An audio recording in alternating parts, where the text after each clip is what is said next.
Tonight, Evan Ross made a choice that would change everything. Exhausted, broke, and facing 5 years in prison for a crime he didn't commit, he spotted a stranger stranded in the deadliest storm of the year. Every instinct screamed to keep driving, to protect himself, to get home to his daughter. But he stopped. He helped. And in that rain-soaked moment of kindness, he unknowingly saved the one person who held his entire future in her hands, the judge who would decide his fate.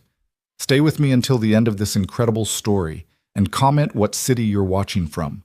I want to see how far this tale of justice and second chances has traveled. The windshield wipers were losing their battle against the rain. Evan Ross gripped the steering wheel of his 14-year-old Honda Civic, his knuckles white against the worn leather, his eyes burning from 16 straight hours of work. The storm had transformed the highway into a dark, violent river, and every few seconds the headlights of oncoming traffic would blind him with spray and chaos. Come on, he muttered, leaning forward as if those extra 3 inches would help him see through the wall of water. Just get home. Just get home to Maddie. Maddie. 8 years old, asleep right now, he hoped, in the small bedroom of their even smaller apartment, probably with Mr. Whiskers, the stuffed cat, tucked under her chin and her nightlight casting stars across the ceiling. She had no idea that in 72 hours her father might be ripped away from her for 5 years. 5 years. The thought made Evan's chest tighten until he could barely breathe. 5 years in prison for embezzling money he'd never touched, never even knew existed until the accusations started flying. 5 years away from bedtime stories and scraped knees and school plays. 5 years of Maddie growing up without him, just like she'd grown up without her mother. No, Evan said aloud, his voice harsh in the small car. No. That's not happening. It can't happen. But the court date loomed like a death sentence. Monday morning, 9 a.m., Superior Court, 3 days away. 72 hours until he stood before a judge and jury and tried to convince them that Victor Hale, his boss, his mentor, the man who'd given him a chance when no one else would, had framed him for theft. $47,000. That's what they said he'd stolen. $47,000 that had mysteriously vanished from company accounts, with digital fingerprints pointing straight to Evan's employee ID and computer login. But I didn't do it, Evan whispered, the same words he'd been repeating for 3 months. I didn't do it. The public defender assigned to his case, a tired woman named Patricia Chen, who juggled 70 cases at once, had been honest with him last week. Brutally honest. Evan, the evidence is circumstantial, but it's damning, she'd said, not quite meeting his eyes across the scratched table in the courthouse meeting room. The prosecution has documents, timestamps, digital records. Unless we can prove someone else accessed your credentials, unless we can show the jury reasonable doubt. Unless what? Evan had demanded, his voice cracking. Unless I get lucky. Unless some miracle happens. Patricia had just looked at him with the exhausted sympathy of someone who'd seen too many innocent people convicted. Unless you prepare for the possibility that you might lose. A flash of lightning illuminated the highway, and for a split second Evan could see everything, the flooded road, the swaying trees, the abandoned gas station half a mile ahead. Then darkness swallowed it all again. His phone buzzed in the cup holder. Evan glanced down. Mrs. Kowalski, his 68-year-old neighbor who watched Maddie during his shifts. She's fine. Asleep. Drive safe in this weather, dear. Evan's throat tightened. Mrs. Kowalski didn't know about the court case. Nobody did except Patricia and the prosecutor and Victor Hale and his army of expensive lawyers. Evan had kept it secret from everyone, from his co-workers, from Maddie's school, from his handful of friends. He couldn't bear the looks of pity. Couldn't bear the whispers. And he especially couldn't bear telling Maddie that Daddy might have to go away. She thinks I'm just working late, Evan said to the empty car, his voice breaking. She thinks everything's fine. She thinks we're fine. They weren't fine. They were drowning in medical debt from his late wife Sarah's cancer treatments 3 years ago. They were living paycheck to paycheck in a neighborhood that wasn't great but wasn't terrible. They were surviving on boxed mac and cheese and store-brand cereal and the kind of careful budgeting that meant Evan hadn't bought himself new clothes in 2 years. But they were together. And that had always been enough, until Victor Hale decided it wasn't. Evan's hands tightened on the wheel. He could still remember the day Victor had called him into the executive office, all glass and chrome and leather, so different from the cramped warehouse floor where Evan worked inventory management. Victor had been smiling, actually smiling. "Evan, there's been a serious discrepancy in the accounts," Victor had said smoothly, his silver cufflinks glinting under the expensive lights. "And unfortunately, all the evidence points to you." "What?" "No, there must be some mistake. Oh, I wish there was." Victor had leaned back in his chair, his expression shifting to something almost sad. Almost. "I gave you a chance when you needed one, Evan. After your wife died, when you were desperate for work, I brought you into this company, and this is how you repay me?" "I didn't steal anything," Evan had shouted, his voice echoing off the glass. "Victor, you know me. I would never—" "The police are already involved. I suggest you contact a lawyer." That had been 3 months ago. 3 months of investigations and interrogations and sleepless nights. 3 months of watching his daughter's innocent smile while carrying the weight of knowing he might disappear from her life. Another flash of lightning, this one closer. Evan squinted through the rain, trying to focus on the road. The double shift at the warehouse had been brutal, loading trucks, processing shipments, inventory counts that never seemed to end. He'd taken every extra hour his manager offered, because the legal fees were destroying what little savings he had left. Patricia might be a public defender, but there were still court costs, filing fees, the price of getting documents reviewed. Everything cost money. Money Evan didn't have. Money he definitely hadn't stolen. "Just get home," he told himself again. "Get home, check on Maddie, sleep for 4 hours, then figure out—" His headlights caught something. A car. Pulled off to the side of the road, hazard lights blinking weakly through the downpour. A dark luxury sedan, BMW maybe, or Mercedes, sitting at an awkward angle, half in the grass, half on the shoulder. And beside it, barely visible in the sheets of rain, a figure. Evan's foot moved toward the brake instinctively, then hesitated. Someone was stranded out there, in this storm, in the middle of nowhere at almost midnight. But Evan was exhausted. He was scared. He was 72 hours away from potentially losing everything.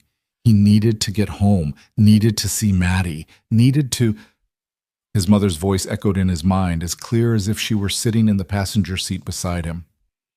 "The real you shows when life is falling apart, Evan. That's when character matters. That's when you find out who you really are." His mother had died when Evan was 19, but her words had stayed with him through every hard moment since. Through Sarah's diagnosis, through her death, through single fatherhood and poverty, and now this nightmare with Victor Hale. When you're at your lowest, baby, that's when you have to be your best. That's when it counts. Evan's car slowed. "This is stupid," he said aloud. "This is so stupid. You need to get home. You need to—" But he was already pulling over, already parking behind the luxury sedan with its designer curves and gleaming paint job that probably cost more than Evan made in a year. The rain hammered against his roof like judgment. For a long moment, Evan just sat there, engine idling, watching the figure beside the other car through his rain-streaked windshield. Definitely a woman. He could see her silhouette now, huddled against the driver's side door, shoulders hunched against the storm. "You don't have time for this," Evan told himself. "You have to think about Maddie. You have to think about—" But he was already opening the door. The rain hit him like a physical blow. Within seconds, Evan was soaked through his worn work jacket, his jeans, his boots that had holes in the soles he kept covering with duct tape. The cold was shocking, stealing his breath. He ran toward the woman, squinting against the downpour. "Hey!" he shouted over the roar of the storm. "Are you okay?" She spun toward him, and Evan got his first real look at her. Early 40s, maybe. Tall and slender, wearing what had probably been an elegant pantsuit before the rain destroyed it. Dark hair plastered to her face, eyes wide with surprise and something else. Relief? Fear? He couldn't tell. Yes, I mean, she had to shout to be heard. "My car won't start. The battery, I think, but I can't." Lightning cracked across the sky, close enough that Evan felt the electricity in the air. The woman flinched, wrapping her arms around herself. She was shivering violently. "How long have you been out here?" Evan yelled. Maybe an hour. I tried calling for help, but there's no signal and... An hour. Jesus. She could have hypothermia. Okay, and... Evan said, his tired brain shifting into problem-solving mode despite everything. "Let me look at your car. You should get in mine. Get warm." "No, I can help." "You're freezing," Evan interrupted. "Please, just... My car's running. It's warm. I'll check your battery." She hesitated, and Evan could see her struggling with the idea of trusting a stranger. He understood. Middle of nowhere, midnight, violent storm. He wouldn't trust him either. "I'm Evan," he said, trying to make his voice gentle despite the screaming wind. "I'm just trying to help, I promise." Something in his tone must have convinced her because she nodded. "Marin, thank you. Thank you so much." Marin hurried toward Evan's Honda while he moved to the luxury sedan's hood. His hands were already numb from the cold as he popped it open, using his phone's flashlight to illuminate the engine. Battery. Just like she'd thought. The terminals were corroded, and in this weather, with the electrical load from her trying to start it repeatedly... "I can fix this," Evan muttered. He ran back to his car where Marin sat in the passenger seat looking like a drowned cat, her expensive clothes ruined, her teeth chattering. She glanced up at him with those wide eyes. Brown, he noticed now, deep brown, and tried to smile. "Is it bad?" she asked. "Battery terminals are corroded. I have cables and a cleaning kit in my trunk. I'll jump it, clean the connections, should get you going." "You carry battery cleaning supplies in your car?" Evan shrugged, already heading toward his trunk. "When you drive a car that's 14 years old and barely running, you learn to carry everything." It took him 20 minutes in the pouring rain. 20 minutes of working with freezing fingers, using the wire brush from his emergency kit to clean the terminals, connecting the jumper cables, letting his battery feed power into hers. 20 minutes of getting more soaked, more cold, more exhausted. But finally, he heard it, the luxury sedan's engine turning over, catching, roaring to life. "Yes!" Evan shouted into the storm, pumping his fist like Maddie did when she won at Connect 4. He disconnected the cables, secured both hoods, then jogged back to his car, where Marin was watching through the windshield with an expression he couldn't quite read. Evan collapsed into the driver's seat, dripping water everywhere, breathing hard. "You're a miracle worker," Marin said softly. "I thought I'd be stuck there all night." "Just basic car maintenance," Evan replied, trying to catch his breath. "Your battery should hold now, but you'll want to get it checked tomorrow. And those terminals really need proper cleaning when you're somewhere dry." Marin was staring at him with an intensity that made Evan uncomfortable, like she was trying to memorize his face, or maybe figure him out. "What?" he asked, suddenly self-conscious about his soaked work clothes and the exhaustion he knew showed on his face. "You stopped," she said simply. "In this storm, after midnight. You stopped to help someone you didn't know." Evan shrugged again, uncomfortable with the gratitude in her voice. "Couldn't just leave you there. Most people would have." "Then most people are assholes," Evan said, then immediately winced. "Sorry. I mean..." But Marin laughed. Actually laughed, this bright, genuine sound that seemed impossible in the middle of a raging storm. "No, you're right. Most people are." She reached for her purse, expensive leather, probably worth more than Evan's entire wardrobe, and pulled out a wallet. "Please, let me pay you. For your time, for the supplies." "No," Evan said immediately, holding up his hand. "No, please, I don't want money." "But you must have somewhere to be. I've kept you out in this weather, and I was just heading home. It's fine." Marin studied him again with those searching eyes. "You're something rare, Evan. You know that?" The words made Evan's throat tight. If only she knew. If only she knew that in 72 hours, this rare man might be convicted of felony theft and sent to prison for 5 years. "I should go," he said abruptly, starting his car. "You should get home too. Roads are only getting worse." "Wait." Marin pulled out a business card from her purse. "Please, take this. If you ever need anything, if there's ever any way I can repay this kindness..." "I don't need anything," Evan said, but she was already pressing the card into his hand. He glanced down at it in the dim light from his dashboard. The lettering was embossed, elegant. Judge Marin Caldwell. Superior Court. Evan's heart stuttered. A judge.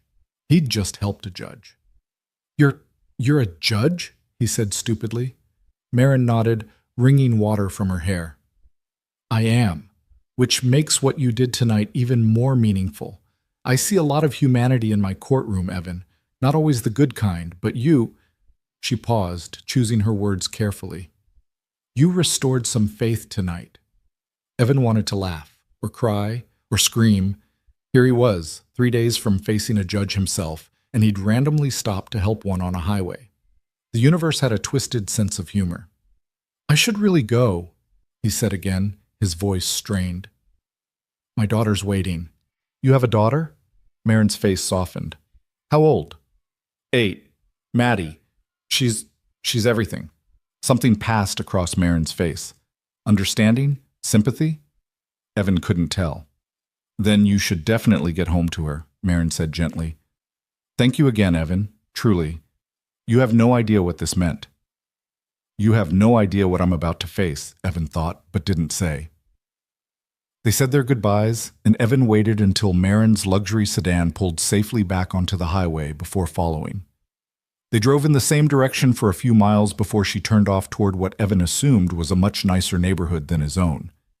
He dropped the business card in his cup holder and tried not to think about judges or courtrooms or the 72 hours that stood between him and potential disaster. By the time Evan pulled into his apartment complex, a squat, tired building with flickering lights in the parking lot and graffiti on the dumpsters, it was nearly 1 a.m. He was soaked, exhausted, and somehow more scared than before. Mrs. Kowalski's light was still on. Evan knocked softly, and she opened immediately, her kind, wrinkled face creased with concern. Oh, Evan, you look half drowned. What happened? Just the storm, he said, managing a smile. Bad night to work late. Well, come in, dry off. I will, I promise. How was Maddie? An angel, as always. We read 3 chapters of that dragon book she loves, and she fell asleep around 9:30. Mrs. Kowalski tilted her head, studying him.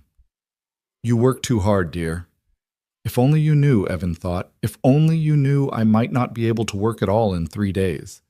He thanked Mrs. Kowalski, retrieved Maddie, a warm sleeping bundle that he carried carefully to their apartment, and tucked her into bed. She stirred slightly, mumbling something about dragons and ice cream, then settled back into deep sleep. Evan stood there for a long moment, watching her breathe. Her dark hair fanned across the pillow, her small hand curled around Mr. Whiskers, her face so peaceful, so innocent, so completely unaware that her entire world might shatter on Monday morning. I won't let them take me from you, Evan whispered, his voice breaking. I promise, baby girl. I promise. But as he stumbled to his own bedroom, barely more than a closet with a mattress, and collapsed onto the thin sheets fully clothed, Evan wasn't sure it was a promise he could keep. The storm raged outside. Inside, another storm raged in his chest. And in 72 hours, everything would change. The weekend passed in a blur of terror and forced normalcy. Saturday morning, Evan made pancakes with Maddie, letting her crack the eggs even though half the shell ended up in the batter. They went to the park despite the lingering clouds from Friday's storm, and he pushed her on the swings until his arms ached and she was laughing so hard she couldn't breathe. Higher, Daddy, higher! Any higher and you'll fly away, Evan said. But he pushed harder anyway, storing up these moments like ammunition against the darkness coming. Saturday night, they built a blanket fort in the living room and watched Maddie's favorite animated movie about a girl who finds a magical fox. Maddie fell asleep halfway through, curled against Evan's side, and he couldn't bring himself to move her to her bed. He just sat there, feeling her heartbeat against his ribs, memorizing the weight of her. 72 hours has become 48, he thought. Then 36. Then 24. Sunday was harder. Evan tried to do normal things, laundry, grocery shopping, helping Maddie with her math homework, but his hands kept shaking. His mind kept drifting to Monday morning, to the courtroom, to the judge who would decide his fate. Judge. Evan pulled Judge Marin Caldwell's business card from his wallet, where he'd tucked it Saturday morning. Embossed lettering. Superior Court. The same woman he'd helped in the storm now felt like a symbol of everything he was about to face. Who's that? Maddie asked, peering over his shoulder at the card. Just someone I met, Evan said, quickly tucking it away. Nobody important. But it says judge. Is she important? Probably to someone, Evan replied, his chest tight. Come on, let's finish your math problems.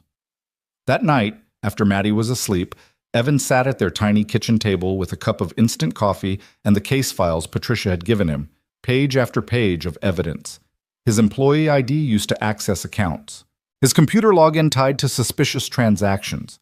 Timestamps that painted him as a thief. Except he wasn't. He'd never stolen anything in his life. The closest he'd come to crime was accidentally walking out of a grocery store once without paying for a candy bar Maddie had hidden in his coat pocket, and he'd gone back in immediately to pay. But Victor Hale was smart. Victor Hale was rich.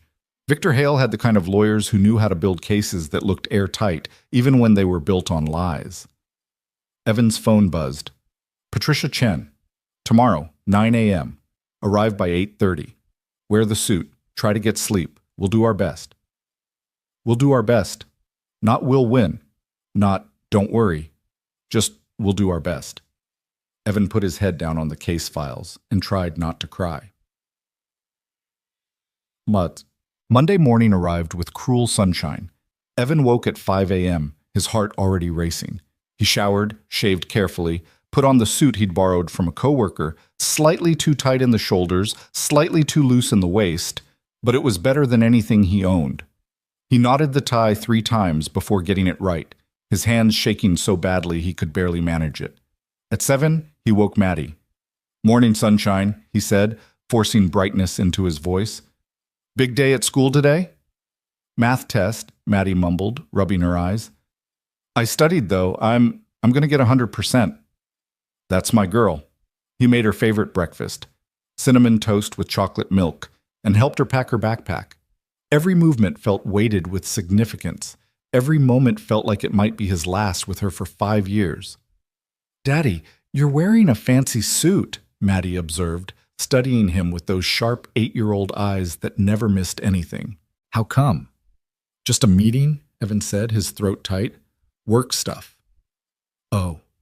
She went back to her toast, swinging her legs under the table. Then, Daddy? Yeah, baby. Are we okay? Is everything okay? Evan's heart cracked. He crouched beside her chair, taking her small hands in his. Everything is okay? I promise. I love you more than anything in the world. You know that, right? I know.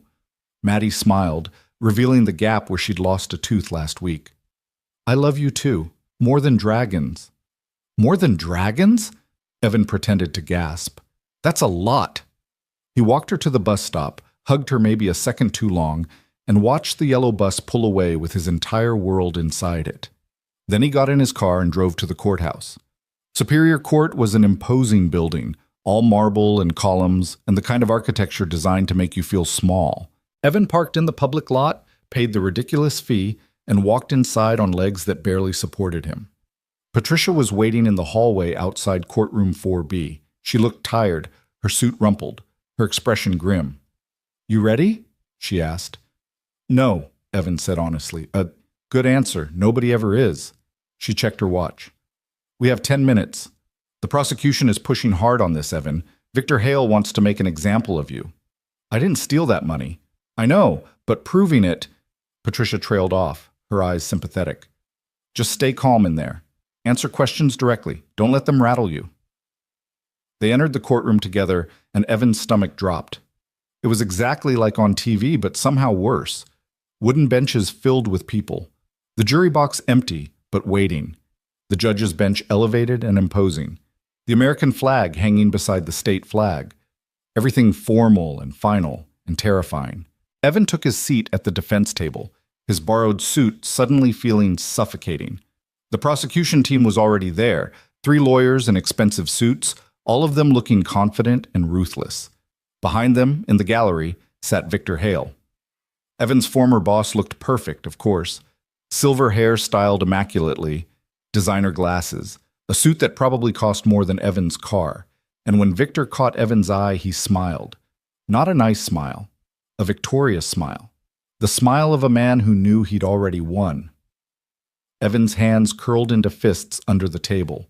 "All rise!" The bailiff's voice boomed through the courtroom. Everyone stood. Evan's legs were shaking so badly he thought he might fall. The Honorable Judge Marin Caldwell presiding, and Evan's entire world stopped. "No, no, no, no, no!" Judge Marin Caldwell entered from the side door in full judicial robes, carrying a file, her expression professional and composed. She walked to the bench with calm authority, took her seat, and looked out over the courtroom. Her eyes found Evan's, and for one fraction of a second, so brief that Evan almost thought he imagined it, her professional composure cracked. Her eyes widened, her breath caught. Recognition flashed across her face like lightning. The woman from the storm. The judge who would decide his fate. The same person. Evan's vision blurred at the edges. His heart was hammering so hard he could feel it in his throat. This couldn't be happening. The odds were, what? Astronomical? This was... "Please be seated," Judge Caldwell said, her voice perfectly controlled now, perfectly professional. If she recognized him, she gave no further sign of it. But Evan had seen that flicker, that split-second shock. She knew exactly who he was, and he had no idea if that was a blessing or a curse. The trial had begun. The courtroom felt like it was closing in on Evan, the air too thick to breathe, the walls too close. He couldn't tear his eyes away from Judge Caldwell, searching for any sign that she remembered him, that she knew who he was. But her face had settled back into that mask of judicial neutrality, completely unreadable. Patricia leaned close to his ear, whispering, "Are you all right? You look like you've seen a ghost." "I'm fine," Evan managed, though his voice came out strangled. "Just nervous." "That's normal. Just breathe." But how could he breathe when the woman sitting 15 feet away, elevated on that imposing bench, was the same woman he'd helped in the rain 4 nights ago? The same woman whose car he'd fixed, whose gratitude had been so genuine, who told him he was something rare.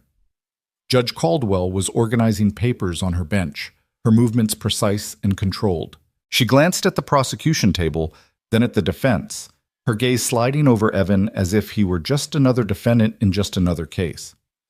Maybe she didn't remember. Maybe helping stranded motorists was so common for her that one rainy night had already blurred into obscurity. Maybe... "The State versus Evan Michael Ross," Judge Caldwell read from her file, her voice clear and authoritative. "Case number 2024 CR 8847. Charges of embezzlement in the first degree, theft of property exceeding $40,000, and fraudulent use of company computer systems." Each word felt like a hammer blow. Evan's borrowed suit was suffocating him. The tie was too tight. Everything was too tight. "Counselors, are both sides ready to proceed?" Judge Caldwell asked. The lead prosecutor stood, a woman in her 50s with steel gray hair and the predatory confidence of someone who'd won hundreds of cases. "The prosecution is ready, Your Honor." Patricia rose beside Evan, and he could feel the tension in her body. "The defense is ready, Your Honor." "Very well. Before we proceed with jury selection, I want to review the evidence submissions. Prosecution, you may present your exhibits for authentication." The prosecutor, her name was Elizabeth Townsend, Evan remembered from the pre-trial documents, approached the bench with a thick folder. "Your Honor, the state wishes to enter into evidence exhibits A through M, including financial records, computer access logs, security footage, and witness depositions." Judge Caldwell took the folder and began examining the contents. Evan watched her face, desperate for any reaction, any sign. But she was stone, professional, distant. Minutes ticked by. The courtroom was silent except for the rustle of papers and the occasional cough from the gallery. Evan's hands were sweating. He wiped them on his pants, then immediately worried that someone had seen, that it made him look guilty. "Your Honor," Patricia said, standing again, "the defense would like to request additional time to review the prosecution's digital evidence. Some of these exhibits were only provided to us last week, and given the technical nature of..."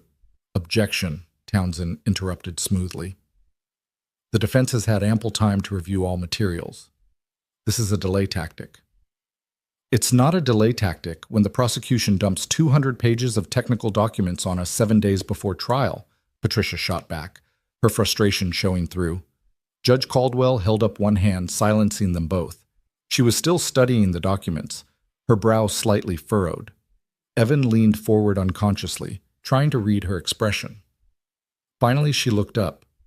Her eyes found Evan's for just a moment, less than a second, and he saw it again. That flicker of recognition, that hint of something deeper than judicial impartiality. Then it was gone. "Ms. Townsend," Judge Caldwell said, her voice measured, "these financial documents you've submitted as Exhibit C through G. Are these certified copies or originals?" Townsend hesitated. Just barely, but Evan saw it. "They are copies, Your Honor, obtained directly from Hale Industries' accounting system." "I see. And have they been authenticated by a forensic accountant?"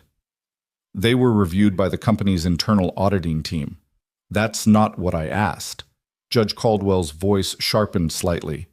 "Have these documents been independently verified by a certified forensic examiner?" Another hesitation. "Not yet, Your Honor, but— and these computer access logs in Exhibit J." Judge Caldwell held up several pages, her expression neutral but her tone pointed. "These show Mr. Ross's employee ID and login credentials accessing restricted accounts.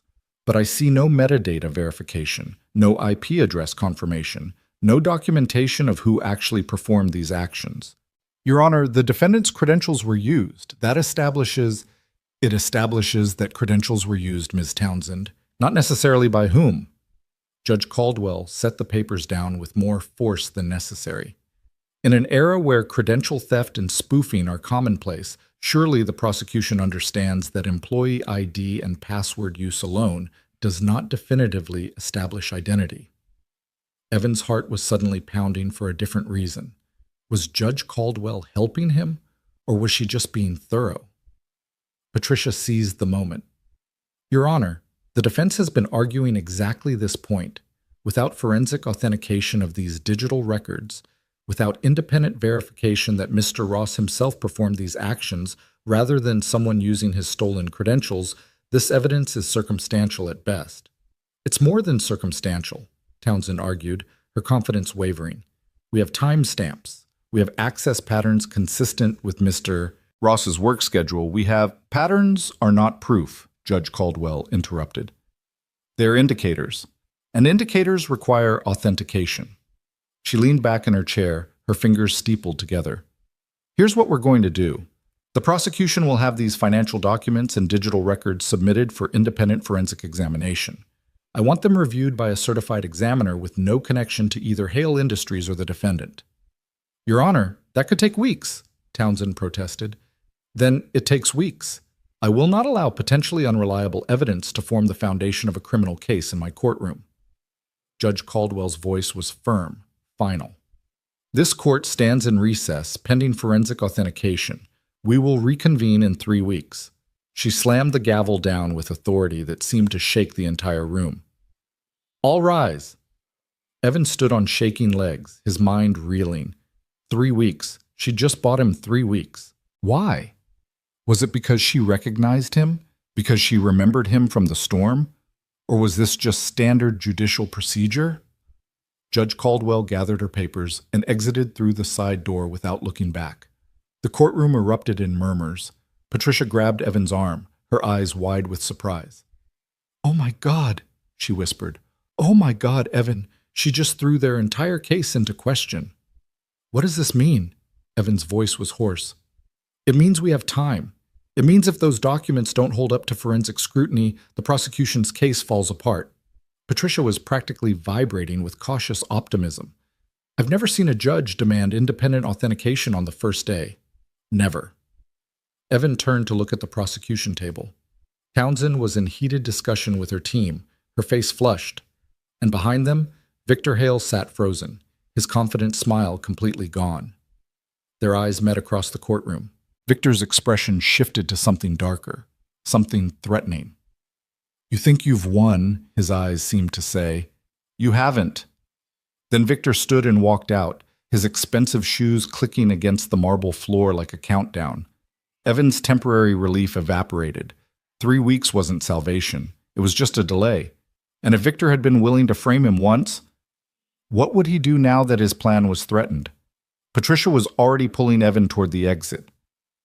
Come on, we need to discuss strategy, figure out what to do with these 3 weeks. But Evan couldn't stop thinking about Judge Caldwell, about the way she'd studied those documents, about how she'd questioned every piece of evidence with surgical precision, about whether she was helping him because of one rainy night, or if this was just how she always operated. They made it to the hallway, and Patricia immediately launched into planning mode. We need to hire our own forensic examiner, see if we can prove those credentials were compromised. We need to subpoena Hale Industries' full security protocols, find out who else had access to Ms. Chen? They both turned. A young clerk from the courtroom stood there, holding an envelope. Judge Caldwell asked me to give this to the defense. Patricia took it, frowning. What is it? A list of court-approved forensic examiners. The judge wants both sides to select one by the end of the week. The clerk glanced at Evan, then back to Patricia. She also said to tell you that she expects full documentation of any evidence gathered during the recess period. The clerk left. Patricia opened the envelope and pulled out several pages. This is good, she said, scanning the list. Really good. Some of these examiners are top tier. If we can get Dr. Sarah Mitchell, she's testified in federal cases, exposed fraudulent documentation in 3 major corporate trials. Patricia, Evan interrupted, his voice strained. Why is Judge Caldwell doing this? Doing what? Helping us. Questioning everything. Buying us time. Patricia looked at him like he was crazy. She's not helping us, Evan. She's doing her job. A good judge doesn't just accept whatever evidence the prosecution hands over. They scrutinize it. They make sure it's legitimate. But you said you'd never seen a judge demand authentication on day 1. I haven't. But that doesn't mean it's inappropriate. Judge Caldwell has a reputation for being incredibly thorough. Some lawyers love her, some hate her, but everyone respects her. Patricia folded the papers and tucked them back in the envelope. We got lucky with the judge assignment, Evan. That's all this is. Luck. But Evan couldn't shake the feeling that it was more than luck. That somewhere in Judge Marin Caldwell's decision to question the evidence was the memory of a man who'd stopped in the rain to help a stranger. He wanted to believe it, desperately wanted to believe that one act of kindness could somehow ripple forward and save him, but he'd learned the hard way that the world didn't work like that. They spent another hour in a courthouse conference room, Patricia outlining everything they needed to do in the next 3 weeks. Contact the forensic examiners on the list, gather any evidence of credential theft, document Evan's whereabouts during the times the fraudulent transactions occurred, build a timeline, build a defense. By the time Evan left the courthouse, it was past noon. He sat in his car for a long moment, hands on the steering wheel, trying to process everything that had just happened. 3 weeks. He had 3 weeks before everything started again. 3 weeks to find proof of his innocence. 3 weeks with Maddie. His phone buzzed. Mrs. Kowalski. How did your meeting go, dear? Meeting? Right, that's what he'd told everyone. Just a work meeting. Fine. Everything's fine. I'll pick up Maddie from school today. Wonderful. She'll be so happy.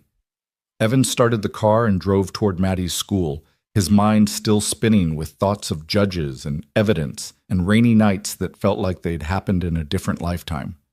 The elementary school was a cheerful building covered in student artwork and motivational posters.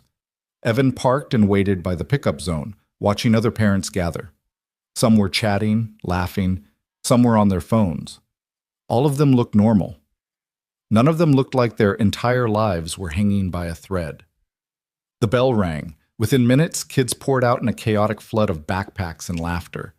And there was Maddie, her dark ponytail bouncing as she ran toward him. Daddy, you picked me up!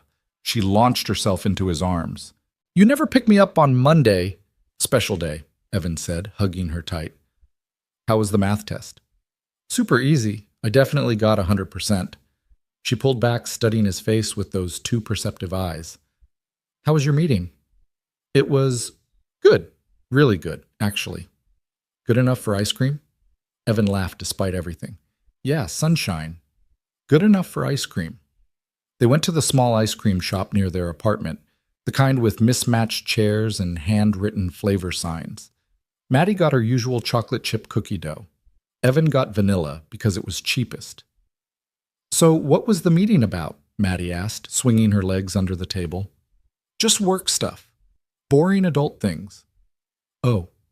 She took a huge bite of ice cream, getting it all over her nose. Are you still sad? Evan's spoon froze halfway to his mouth. Sad? You've been sad for a while. Not like crying sad, but like worried sad. I can tell.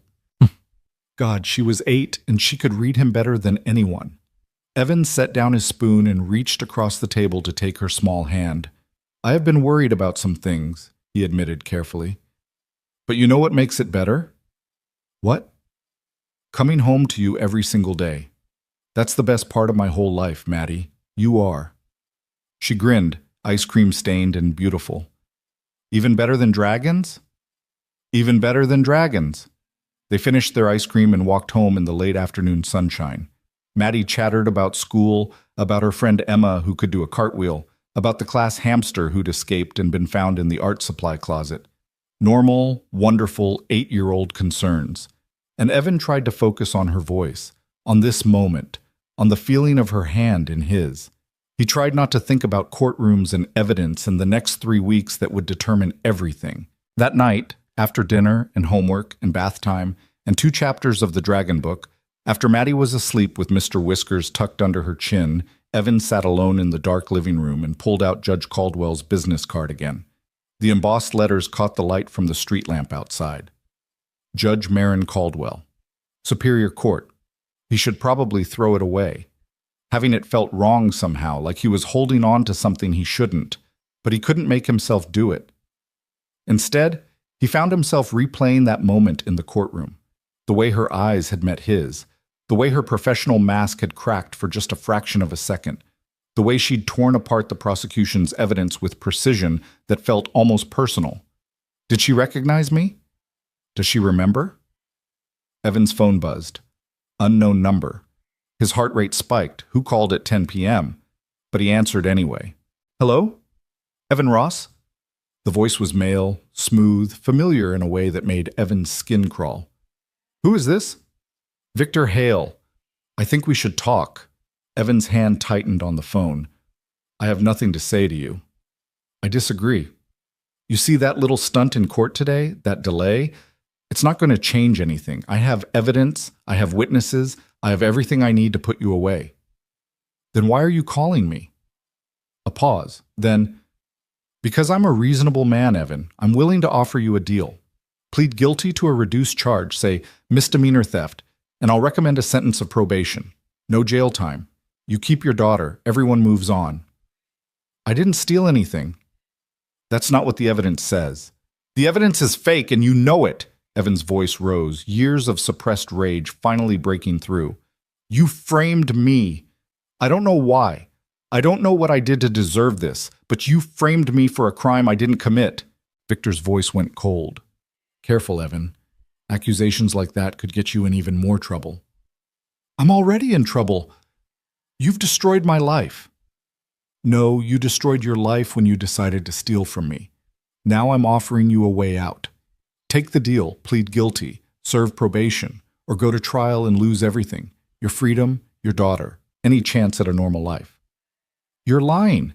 The judge is requiring forensic authentication. When those experts examine your fake evidence, you think one judge's delay changes anything? Victor laughed, and it was a cruel sound. You think Judge Caldwell is going to save you? She's following procedure, Evan. That's all. Once those examiners confirm what I already know, that you're guilty, you'll be convicted, and then I'll make sure you get the maximum sentence. Why are you doing this? Evan's voice cracked. What did I ever do to you? The line went quiet for a long moment. When Victor spoke again, his voice was eerily calm. You were in the wrong place at the wrong time, Evan. You saw things you shouldn't have seen, and now you're a liability. This isn't personal. It's business. What things? I don't even know what you're talking about.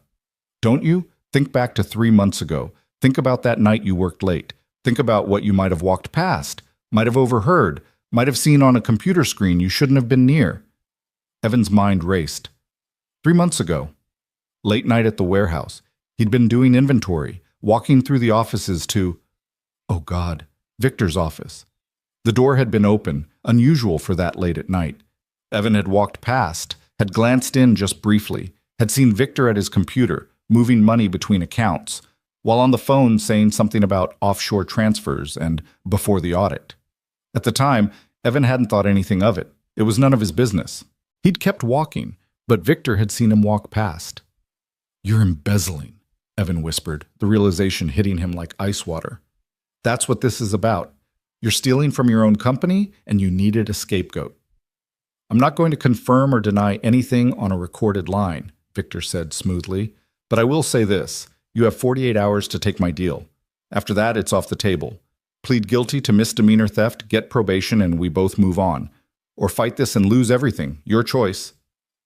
The line went dead. Evan sat there in the dark, phone still pressed to his ear, his whole body shaking. It all made sense now, why Victor had turned on him so suddenly, why the evidence seemed so perfectly constructed, why a man who'd once called Evan reliable and trustworthy was now determined to see him imprisoned. Because Evan had accidentally witnessed Victor's crime, and Victor needed him silenced. But how could Evan prove it? He had no evidence, no documentation, nothing except a memory of walking past an open office door 3 months ago. Against Victor's money and lawyers and manufactured evidence, that memory was worthless. Evan looked at Judge Caldwell's business card again, still sitting on the coffee table.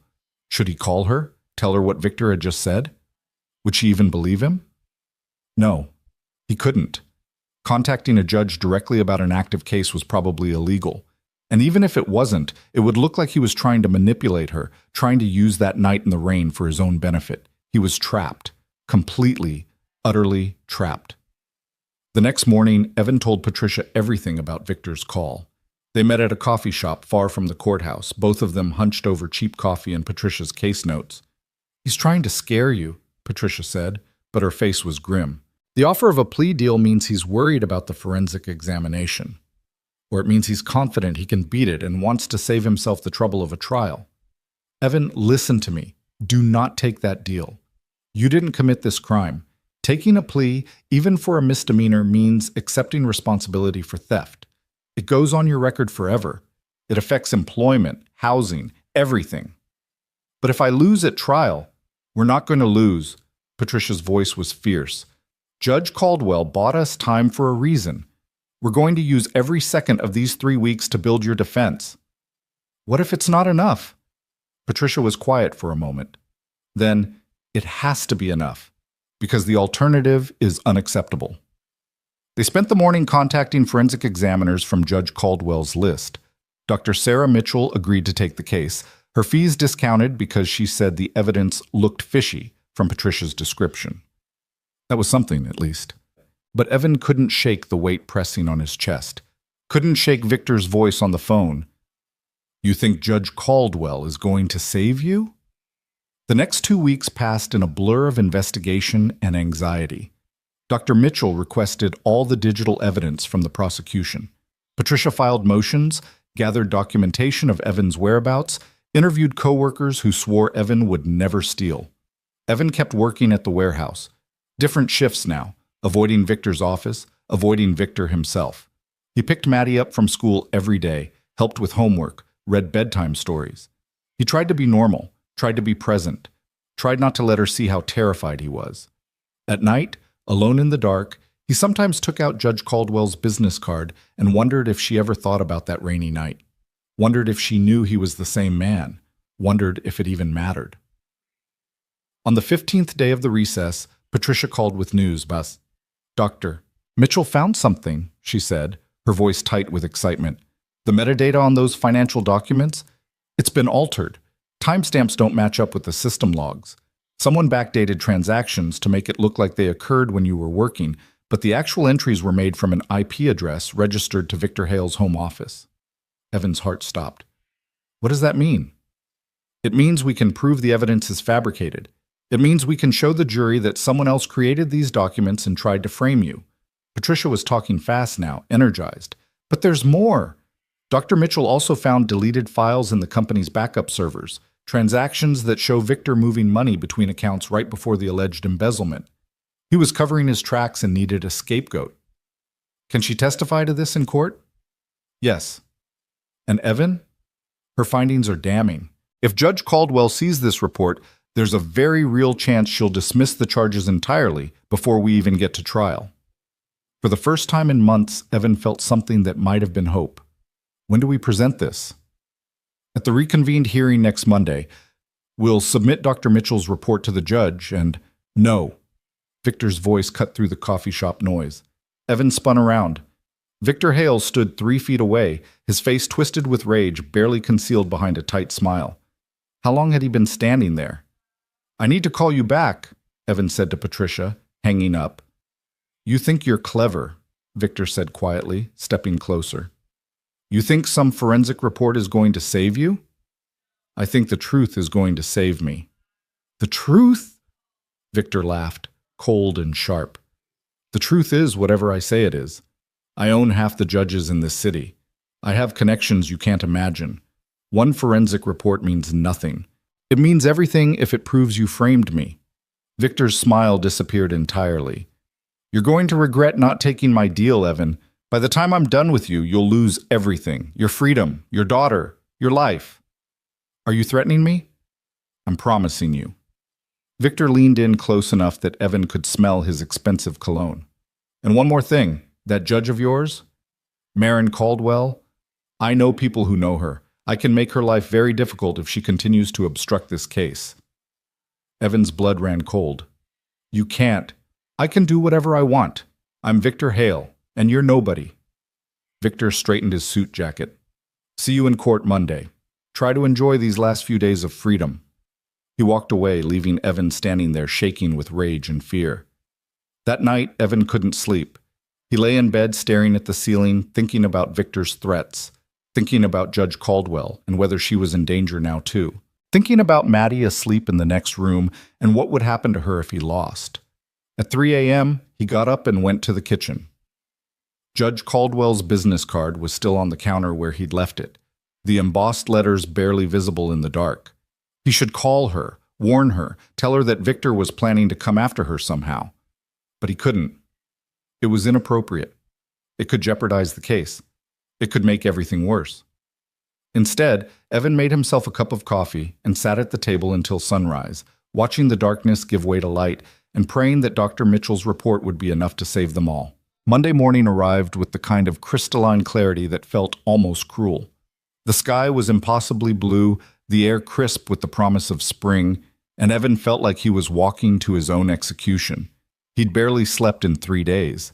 Every time he closed his eyes, he saw Victor's face, heard those threats echoing in his mind. Patricia had assured him that Dr. Mitchell's report was solid, that the evidence would speak for itself, but Evan had learned the hard way that justice and truth didn't always align. Maddie had sensed something was wrong that morning. She'd clung to him at the bus stop, her small arms wrapped around his waist. Daddy, you promise you'll be here when I get home? The question had nearly broken him. I promise, Sunshine. I'll be right here. Pinky promise? He'd linked his pinky with hers, fighting back tears. Pinky promise. Now standing outside courtroom 4B again, wearing the same borrowed suit that felt like a costume, Evan tried to remember how to breathe. Patricia stood beside him, clutching her briefcase like a shield, her expression set with determination. Dr. Mitchell's report is irrefutable, she said for the 3rd time that morning. The metadata proves the documents were fabricated. The deleted files show Victor's actual embezzlement. Judge Caldwell is going to see through this entire setup. Victor said he has connections, that he could make things difficult for her. Patricia's jaw tightened. Victor Hale can threaten all he wants. Judge Caldwell has been on the bench for 12 years and has a reputation for being incorruptible. She doesn't bow to pressure from wealthy defendants or their allies. How do you know? Because I've been practicing law in this county for 8 years, and I've seen her handle cases involving people far more powerful than Victor Hale. She doesn't flinch. Patricia adjusted her glasses, a nervous habit Evan had learned to recognize. Trust the system, Evan. For once, trust that it might actually work. The courtroom doors opened. They filed in with the others, journalists who'd caught wind that something interesting was happening, a few curious law students, and Victor Hale with his army of expensive lawyers looking supremely confident despite everything. Evan took his seat at the defense table, His hands clasped so tightly his knuckles had gone white. The prosecution team was already reviewing their notes, whispering among themselves. Elizabeth Townsend kept glancing at Patricia's briefcase, probably wondering what bombshell they were about to drop. "All rise!" The bailiff's voice cut through the murmur of conversation. Everyone stood. Evan's legs felt like they might give out. Judge Maren Caldwell entered, her black robes flowing behind her, her expression as professionally neutral as before. She took her seat at the bench, organized her papers with precise movements, and surveyed the courtroom with those sharp brown eyes. When her gaze landed on Evan, he searched desperately for any sign of recognition, any hint that she remembered him. But her face remained impassive, unreadable. "Please be seated," she said. "We're here to review the results of the forensic examination ordered by this court 3 weeks ago. I've received reports from both the prosecution's expert and the defense's expert. I've reviewed them thoroughly." She paused, her fingers steepled on the bench.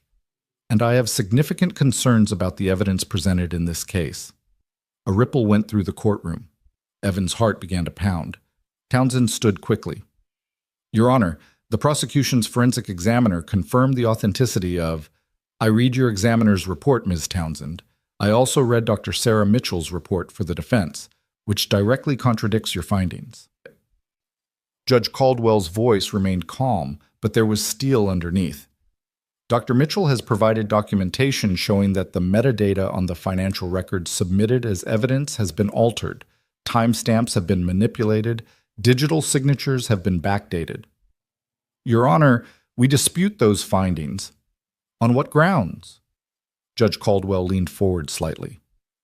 "Dr. Mitchell is a certified forensic examiner with 20 years of experience and has testified in federal cases. Her credentials are impeccable. Unless you can provide specific technical rebuttals to her findings, disputing them is merely rhetoric." Townsend's face flushed. She glanced at her team, clearly thrown. "Your Honor, we would need time to have our experts review Dr. Mitchell's methodology. You've had 3 weeks, the same 3 weeks the defense had." Judge Caldwell picked up a document from her desk.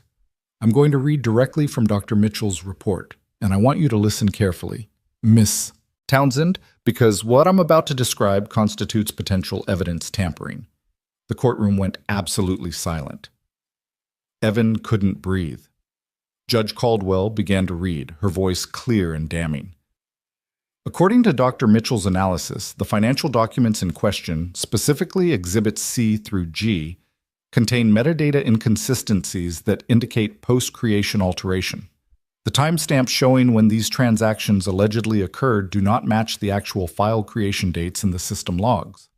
Furthermore, the IP addresses associated with these transactions do not correspond to any workstation assigned to the defendant, Evan Ross. Instead, they trace back to a residential address registered to Victor Hale, the alleged victim in this case."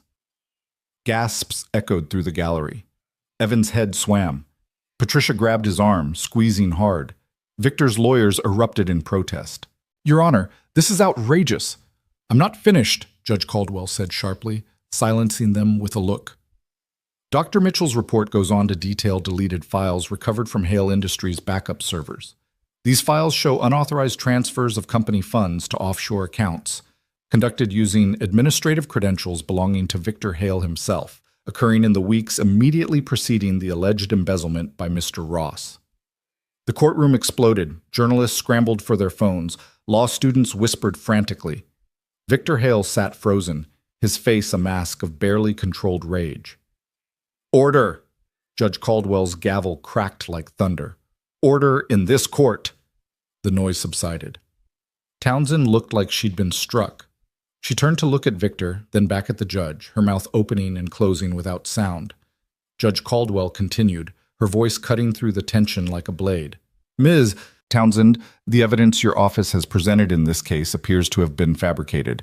The defendant's credentials were likely stolen and used to create a false trail implicating him in crimes he did not commit. Meanwhile, the actual perpetrator of embezzlement appears to be the man sitting behind you. Your Honor," one of Victor's lawyers stood, his face red. "These are wild accusations based on speculation. They're based on forensic evidence that you've failed to refute." Judge Caldwell's gaze shifted to Victor. Mr. Hale, I suggest you retain criminal defense counsel, because based on what I'm seeing, the district attorney's office will likely be filing charges against you. Victor shot to his feet. This is absurd. I'm the victim here. That man. He pointed at Evan with a shaking finger. That man stole from my company. Sit down, Mr. Hale, Judge Caldwell said coldly. I will not sit down while my character is assassinated based on some hired experts. Sit down. Judge Caldwell's voice dropped to something dangerous. Or I will hold you in contempt of this court. Victor's lawyers physically pulled him back into his seat. His face was purple with rage, his hands clenched into fists. Judge Caldwell turned her attention back to the prosecution. Miss Townsend, I'm giving you one opportunity to explain how your office failed to properly vet this evidence before bringing charges against Mr. Ross. Townsend looked stricken. Your Honor, we relied on the documentation provided by Hale Industries. We had no reason to believe so. You had every reason to believe, Judge Caldwell interrupted. It's your job to verify evidence, not simply accept what's handed to you by alleged victims, especially when the alleged victim is a wealthy businessman with considerable motivation to cover his own crimes. She paused, letting that sink in. Your office brought charges against an innocent man, Ms. Townsend, a single father working double shifts to support his daughter. You nearly sent him to prison for 5 years based on evidence you didn't properly authenticate. Evan's vision blurred. Tears were streaming down his face before he could stop them. Patricia's hand found his under the table, squeezing tightly. Your Honor, Townsend said, her voice barely above a whisper. In light of these findings, the prosecution moves to dismiss all charges against Evan Ross. Motion granted. Judge Caldwell's gavel came down with finality. All charges against Evan Michael Ross are hereby dismissed with prejudice. Mr. Ross, you're free to go. The courtroom erupted again. Evan couldn't move, couldn't speak, couldn't process what had just happened. Free. He was free. Maddie wouldn't lose him.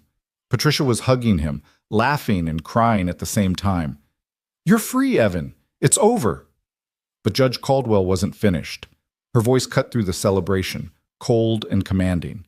Furthermore, I'm ordering the immediate impoundment of all financial records from Hale Industries. Ms. Townsend, I expect your office to open a criminal investigation into Victor Hale for embezzlement, evidence tampering, and filing false police reports. She fixed Victor with a stare that could have frozen fire. Mr. Hale, you are ordered to surrender your passport to this court immediately. You are not to leave the state pending investigation. Victor's lead attorney stood. Your Honor, my client has significant business interests that require... I don't care about his business interests. He's a flight risk with offshore accounts and apparent connections to international money laundering. Passport. Now. Victor stood slowly, his movements controlled but his eyes burning with hatred. He looked at Evan, and the rage in that gaze was so intense Evan actually flinched.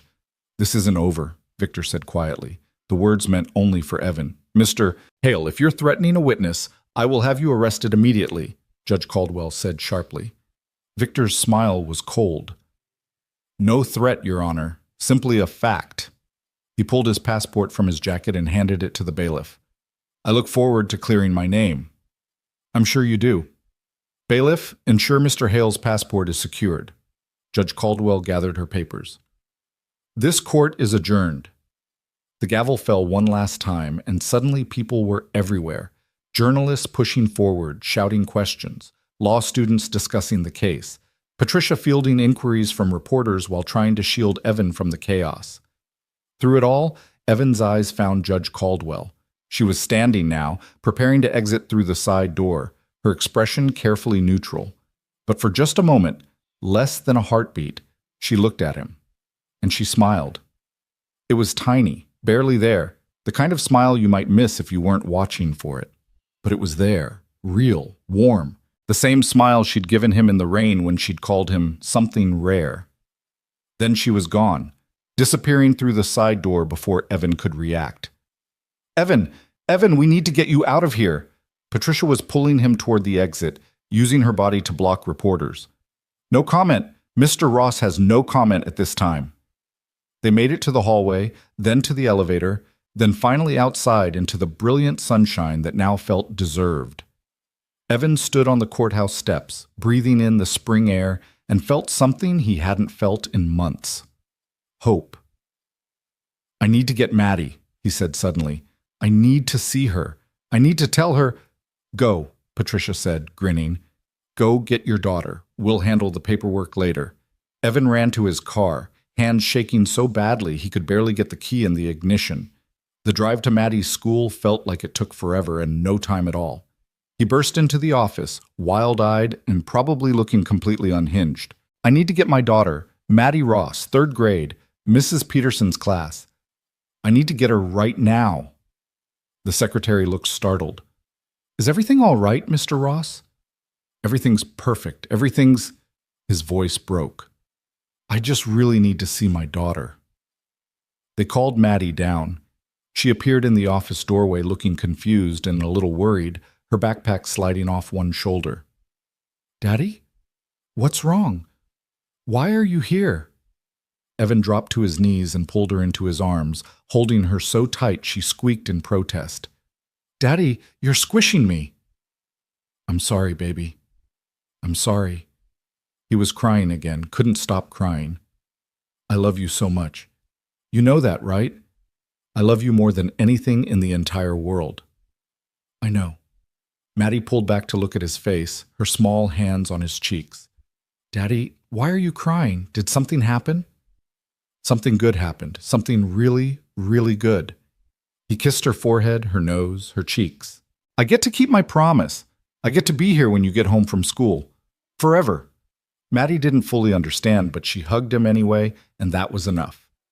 They went home together, stopping for ice cream even though it was the middle of a school day.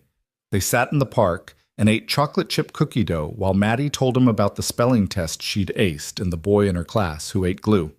Normal things. Beautiful. Mundane. Normal things.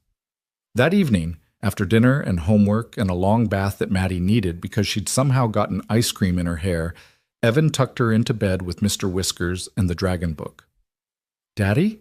she said as he was about to turn off the light. "Yeah, sunshine?" "I'm glad you're happy again."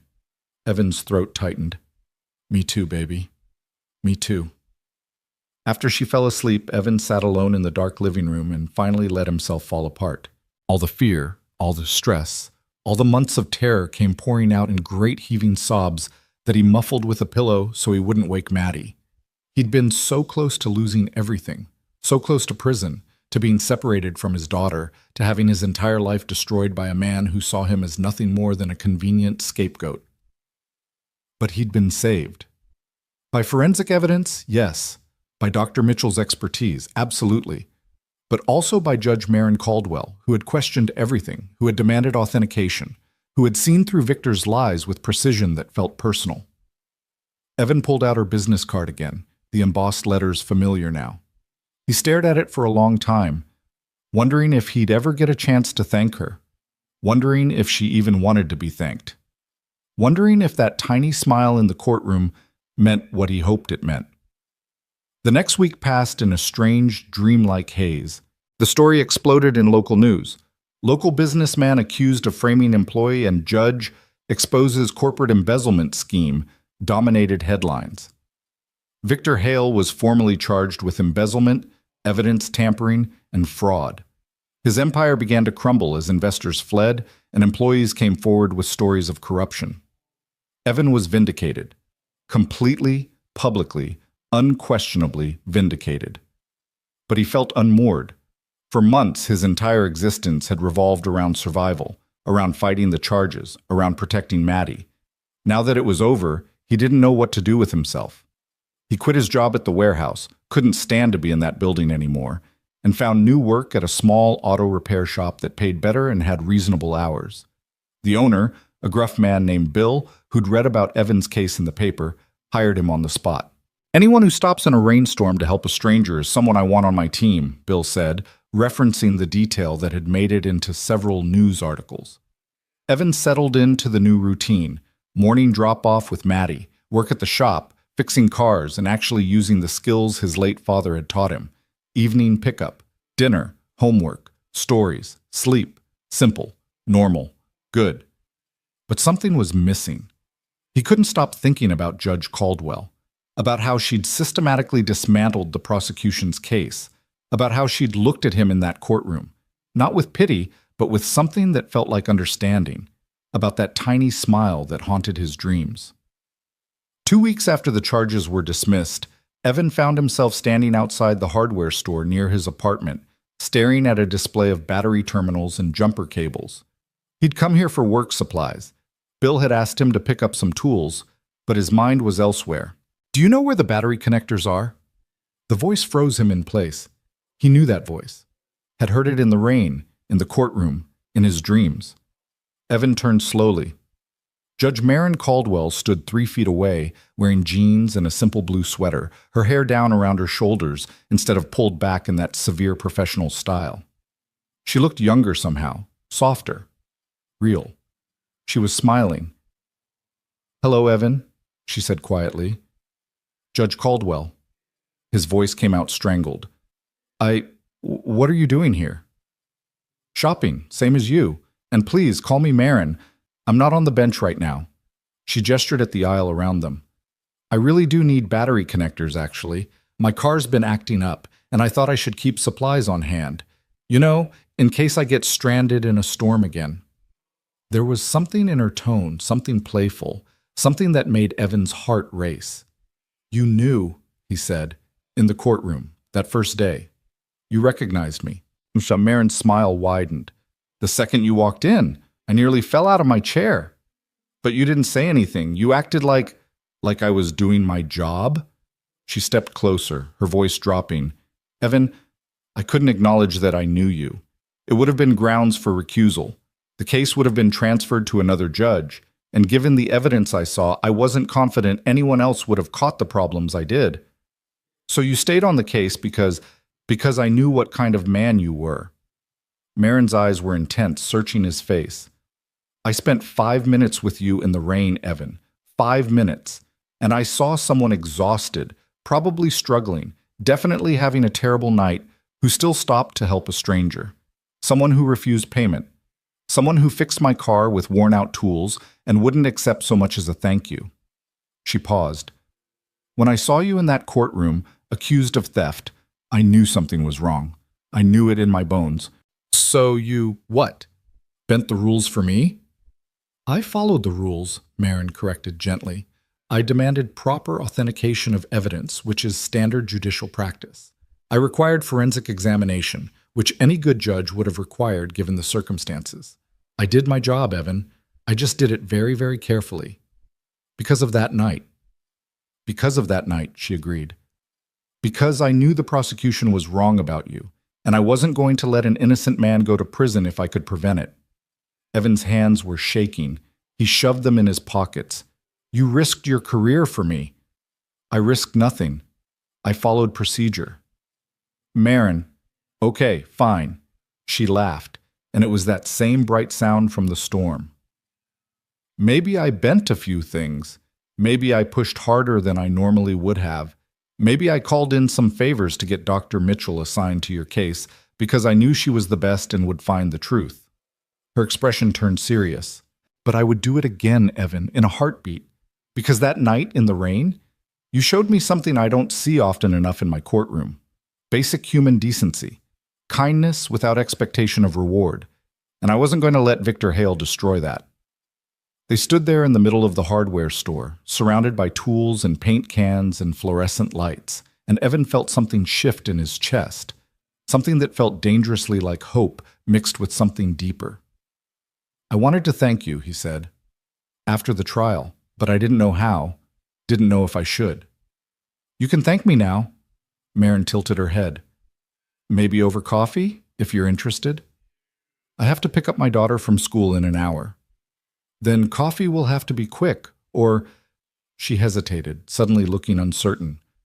"Or maybe all 3 of us could get ice cream instead. I'd like to meet Maddie, if that's okay."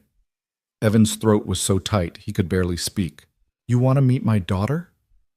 "I want to know the people I fought for," Maren said softly. "I want to know the family I helped keep together. And maybe, if you're interested, I'd like to be part of your lives. As friends. Maybe more than friends, eventually. If that's something you'd want. I'm nobody, Evan heard himself say. I'm a single dad working at an auto shop. I live in a tiny apartment. I drive a car that's held together with duct tape and prayer. You're a judge. I'm someone who knows that the best people aren't measured by their job titles or their bank accounts, Marin interrupted. I'm someone who's been alone for too long because I kept dating men who looked good on paper but had no substance. And I'm someone who can't stop thinking about the man who stopped in the rain. She reached out tentatively and took his hand. I'm not asking you to be anyone other than who you are, Evan. That person is more than enough. Evan looked down at their joined hands, at this woman who had saved his life in more ways than one, and felt tears prick his eyes for what felt like the 100th time that week. Ice cream sounds perfect, he whispered. They bought their supplies. Evan actually did need tools, and Marin got her battery connectors, and walked out of the hardware store together. They exchanged phone numbers, made plans to meet at the ice cream shop near Evan's apartment in an hour, and when they parted ways in the parking lot, Marin squeezed his hand one more time. Thank you for stopping that night, she said. Thank you for saving my life, Evan replied. She smiled. We saved each other. An hour later, Evan sat in his car outside Maddie's school, gripping the steering wheel and trying to calm his racing heart. He'd called Patricia on the drive over, needing to talk to someone before he completely lost his mind. You met her at a hardware store? Patricia had said, her voice somewhere between amused and incredulous. The judge who saved your life just happened to be shopping in the same aisle. I know how it sounds. It sounds like fate, Evan, or a romantic comedy, maybe both. Patricia had laughed. And she wants to meet Maddie over ice cream? Is that crazy? Is this all crazy? I mean, she's a judge and You're a good man who deserves something good in his life, Patricia had interrupted firmly. Stop overthinking this. Go get your daughter. Get ice cream with a woman who clearly likes you. Let yourself be happy for once. Now, watching the school doors, Evan tried to follow that advice, but his hands wouldn't stop shaking. What if Maddie didn't like Marin? What if this was too soon? What if he was making a terrible mistake bringing his daughter into something that might not even be real? The bell rang. Kids poured out in their usual chaotic flood. And there was Maddie, backpack bouncing, ponytail swinging, running toward him with that gap-toothed smile that made everything in his world make sense. Daddy! She climbed into the car, chattering before she even closed the door. You'll never guess what happened today. Tommy Martinez brought his pet lizard for show and tell, and it escaped, and Mrs. Peterson screamed and climbed on her desk, and Emma said it was the funniest thing she'd ever seen in her entire life. That's great, Sunshine. Evan pulled out of the parking lot, his voice sounding strained even to his own ears. Hey, so I have a surprise. Maddie's eyes lit up. A surprise? What kind of surprise? Is it a puppy? Please tell me it's a puppy. It's not a puppy. A kitten? Not a kitten either. Evan took a breath. We're going to meet someone, a friend of mine, for ice cream. Oh. Maddie's excitement dimmed slightly. Who? Her name is Marin. She's really nice, and I think you'll like her. There was a long pause. Maddie was 8, but she was perceptive in ways that constantly surprised Evan. When she spoke again, her voice was careful, testing. Is she your girlfriend? No, I mean, not yet. We're just friends. We just met, really. Evan was fumbling, his face heating up. She's someone who helped Daddy out when things were hard, and I thought it would be nice for you to meet her. Another pause. Is she pretty? Maddie? Because if she's pretty and nice and you like her, then maybe she could be your girlfriend. Emma's mom has a boyfriend now, and Emma says he's nice and makes her mom happy. Maddie swung her legs under her seat. You should be happy, Daddy. You've been sad for a really long time. Evan's throat tightened. I have you. That makes me happy. I know, but grown-ups need grown-up friends too. That's what Mrs. Kowalski says. Maddie reached over and patted his arm with her small hand. It's okay, Daddy. You can have a girlfriend. I won't be weird about it. Evan laughed despite his nerves. You won't be weird about it? I promise. I'll be very mature and sophisticated. You're 8. 8.5, Maddie corrected seriously. That's practically a teenager. They pulled into the ice cream shop parking lot, and Evan's heart nearly stopped. Marin was already there, standing by the entrance, wearing those same jeans and blue sweater. When she saw his car, she waved, and Evan saw her take a deep breath like she was as nervous as he was. "That's her?" Maddie whispered, suddenly shy. "That's her." "She is pretty," Maddie observed. "And she looks nice. She has a nice smile." "Yeah," Evan agreed softly. "She does." They got out of the car. Evan's legs felt unsteady as they approached. Maddie suddenly pressed against his side, one hand clutching his shirt. Marin knelt down immediately when they reached her, putting herself at Maddie's eye level. "Hi," she said gently. "You must be Maddie. Your dad has told me so much about you." Maddie peeked out from behind Evan. "He has?" "He has. He says you're the smartest, funniest, bravest 8-year-old in the world, and that you love dragons." 8.5, Maddie corrected, but she was smiling now. "And I do love dragons. Do you like dragons?" "I think they're pretty amazing," Marin said seriously, "especially the ones that breathe ice instead of fire. Those are my favorites." "Mine too." Maddie stepped away from Evan slightly. "Everyone always talks about fire dragons, but ice dragons are way cooler. Literally cooler. That's a joke." Marin laughed, and it was genuine and warm. "That's a very good joke. I'm going to use that." They went inside, and the next hour passed in a way that felt almost magical. Maddie ordered her usual chocolate chip cookie dough. Evan got vanilla. Marin got something with caramel and sea salt that she offered to share with both of them. They sat at a corner table, and Maddie talked about school and Emma and the escaped lizard and her dragon book, and how her daddy was the best daddy in the whole world, even though he made terrible pancakes. "I heard you make excellent pancakes," Marin said to Evan, her eyes twinkling. "Maddie's standards are very high." "They're lumpy," Maddie said matter-of-factly. "But they taste good. That's what matters." Marin asked questions that showed she was actually listening, not just being polite. She laughed at Maddie's jokes. She seemed genuinely interested in everything an 8-year-old girl had to say. And when Maddie asked, "So how did you meet my daddy?" Marin glanced at Evan and told a version of the truth. My car broke down in a really bad storm. I was stuck on the side of the road, and I was scared. And your dad stopped to help me. He fixed my car and wouldn't even let me pay him." "That sounds like Daddy," Maddie said proudly. "He's always helping people. Last week he helped Mrs. Kowalski carry her groceries up 3 flights of stairs, even though his back was hurting." "Your daddy is a very good man," Marin said, and the way she looked at Evan made his chest tight. "I know," Maddie said. Then, with the blunt honesty of childhood, "Are you going to be his girlfriend?" "Maddie!" Evan choked on his ice cream, but Marin just smiled. "Would that be okay with you if I was?" Maddie considered this seriously, taking another bite of ice cream while she thought. "Do you promise not to be mean to him? Because some of Emma's mom's boyfriends were mean and made Emma sad." "I promise I will never be mean to your dad," Marin said solemnly. "And do you promise not to try to replace my mom? Because nobody can replace my mom." Evan's heart cracked. He hadn't realized Maddie had been thinking about this, worrying about this. "Sunshine, nobody could ever replace Mommy. I would never try to replace your mom," Marin said gently, reaching across the table to touch Maddie's hand. "Your mom was special and important and will always be your mom. If your dad and I become close, I would just be someone extra, someone who cares about both of you, okay?" Maddie studied her for a long moment. Then she nodded. "Okay. Then yes, you can be his girlfriend, but only if you also promise to come to my school play next month. I'm going to be a tree." "A tree?" Marin's lips twitched. "An important tree. The most important tree in the whole forest." "Then I absolutely have to be there," Marin said seriously. "I wouldn't miss the most important tree for anything." They finished their ice cream and walked out into the late afternoon sunshine.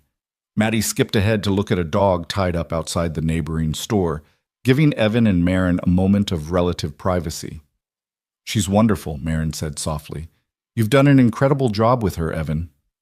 "I'm just trying not to screw it up," Evan admitted. "Most days I feel like I have no idea what I'm doing." "That's called being a parent. You're doing better than you think." Marin hesitated, then added quietly, I meant what I said in there, about never trying to replace her mother. I know that's sacred ground. Sarah would have liked you, Evan heard himself say. She was always trying to get me to be less of a workaholic, to let people in. She would have said I needed someone like you in my life. Tell me about her? So Evan did. Standing in the parking lot of an ice cream shop while his daughter played with a stranger's dog, he told Marin about Sarah, about how they'd met in college, about her terrible sense of direction and her incredible laugh, about how she'd fought cancer with such courage and grace that it broke his heart to remember, about how she'd made him promise in those final days that he would let himself be happy again someday. I haven't kept that promise very well, Evan said, his voice rough. I've just been surviving, for Maddie, but not really living. Maybe you can start now, Marin said gently. Maddie came running back. Daddy, that dog's name is Princess, and she's a rescue, and can we please get a dog? Please, please, please? We'll talk about it, Evan said, the universal parent response that meant probably not. That's what you always say. Maddie turned to Marin. Can you help me convince him? I think that's between you and your dad, Marin said diplomatically, but I will say that every family deserves a dog. See, Daddy? Every family. They said goodbye in the parking lot. Marin gave Maddie a hug that Maddie actually returned without prompting. Then she turned to Evan, and there was a moment of awkwardness as they both tried to figure out the appropriate goodbye. Coffee sometime? Marin asked. Real coffee, not rushed? Maybe dinner? I'd like that, Evan said. A lot. Good. She smiled, then impulsively leaned in and kissed his cheek. Thank you for today. For letting me meet Maddie. For giving me a chance. She left before Evan could respond, climbing into her car, a newer sedan, not the luxury one from that rainy night, and driving away with a wave. Evan stood there like an idiot, one hand touching his cheek where she'd kissed him, feeling like a teenager instead of a 32-year-old father. Daddy's got a girlfriend, Maddie sang from the back seat as they drove home. Daddy's got a girlfriend. We just met, Sunshine. But you like her. I can tell. Your face gets all weird when you look at her. My face does not get weird. It totally does. You get all smiley and nervous. It's cute. Evan glanced at her in the rearview mirror. You really think she's okay? You're not just saying that? Maddie's expression turned serious. I think she's really nice, Daddy, and I think she makes you happy. That's what matters. Over the next few weeks, Evan and Marin fell into a rhythm that felt natural despite how unusual the circumstances were. They met for coffee, for lunch, for walks in the park. Sometimes Maddie came along. Sometimes it was just the two of them. They talked about everything and nothing, about their childhoods, their dreams, their fears, their favorite books and movies and foods. Marin told him about her path to becoming a judge, about growing up with a single mother who worked 3 jobs, about law school and the grinding work of building a career in a system that didn't always want women in positions of power. About her failed marriage to a man who'd wanted a trophy wife instead of a partner, about the loneliness of sitting on the bench and making decisions that affected people's lives while having no one to come home to. Evan told her about his parents, both gone now, about falling in love with Sarah at 19 and thinking they'd have forever, about those 3 brutal years of watching cancer steal her piece by piece, about the terror of single fatherhood, about working multiple jobs and never sleeping and constantly worrying that he wasn't enough for Maddie, about Victor Hale and the nightmare that had almost destroyed everything. I still can't believe he just targeted me randomly, Evan said one evening. They were sitting on a bench overlooking the river, Maddie at the playground nearby with Mrs. Kowalski supervising. I was just in the wrong place at the wrong time. People like Victor Hale see other people as chess pieces, Marin said quietly. You weren't a person to him. You were a problem to be solved, a liability to be eliminated. He's going to prison, right? Patricia says the evidence is overwhelming. He's going to prison, Marin confirmed. My colleague Judge Richardson is handling his case. I recused myself given my involvement in your situation, but from what I hear, Victor's lawyers are already negotiating a plea deal. He's looking at 15 to 20 years. Evan was quiet for a moment. Then, I should feel happy about that, vindicated, but mostly I just feel tired. That's normal. You've been through trauma, Evan. It doesn't just disappear because you got justice. Marin reached over and took his hand, a gesture that had become familiar over the past weeks. Give yourself time to heal. Is that what you're doing? Healing? She smiled. Maybe we're healing each other. Their first real date, without Maddie, just the two of them, happened on a Friday night 6 weeks after that day at the hardware store. Evan was a nervous wreck getting ready, trying on 3 different shirts before settling on a simple button-down that wasn't too formal but wasn't too casual. Maddie supervised, offering fashion advice that mostly consisted of, "Not that one, Daddy. That one makes you look old." "I am old." "You're 32. That's not old. Mrs. Kowalski is old. You're just grown up." Mrs. Kowalski agreed to watch Maddie for the evening, winking at Evan when he dropped her off. "Have fun, dear. Don't do anything I wouldn't do." "Mrs. Kowalski, I'm old, not dead. I remember what dating was like." She shooed him away. "Now go. Make that lovely judge woman fall completely in love with you." The restaurant Marin had chosen was small and intimate, with soft lighting and quiet music and the kind of atmosphere that made Evan feel underdressed despite his good shirt. But when Marin walked in wearing a simple black dress and heels, her hair down and her smile bright, Evan forgot about everything else. "Hi," she said, slightly breathless. "Hi," Evan managed. "You look beautiful. You clean up pretty well yourself." They were seated at a corner table, and for the first few minutes there was an awkwardness that hadn't existed during their casual meetings. This felt official, like they were acknowledging that this was something real, something that mattered. "I'm nervous," Marin admitted, laughing. "Isn't that ridiculous? I face down hardened criminals in my courtroom, but I'm nervous about dinner." "I'm terrified," Evan said honestly. "I haven't done this in over a decade. I don't even know how to date anymore." "We could just talk, like we always do. Pretend this is coffee instead of dinner. Coffee where I'm desperately trying not to stare at you because you look incredible." Marin blushed, actually blushed, and Evan felt some of his nervousness fade. She was just as uncertain as he was, just as invested in this working out. They ordered food and talked, the conversation flowing more easily once they relaxed into it. They talked about Maddie's upcoming school play, about Evan's job at the repair shop, about a case Marin was hearing involving a dispute over a very expensive painting. They talked about their favorite places they'd traveled. For Evan, a camping trip to Yellowstone with Sarah and baby Maddie. For Marin, a solo trip to Ireland after her divorce. "I spent 2 weeks hiking and staying in bed and breakfast and not talking to anyone unless I had to," Marin said. "It was exactly what I needed, time to figure out who I was when I wasn't someone's wife or someone's judge. Just me." "And who were you?" "Someone who liked her own company. Someone who was stronger than she thought." Marin took a sip of wine. "Someone who was ready to build a life on her own terms instead of what everyone expected." "Is this part of that life?" Evan asked quietly. "Me? Us?" "I hope so." Marin set down her glass. "I wasn't looking for this, Evan. I'd actually convinced myself I was fine alone, that I didn't need romance or partnership or any of that. And then you stopped in the rain, and something shifted." "What shifted?" "I remembered what it felt like to be cared for by someone who expected nothing in return. Someone who helped because it was the right thing to do, not because they wanted something from me."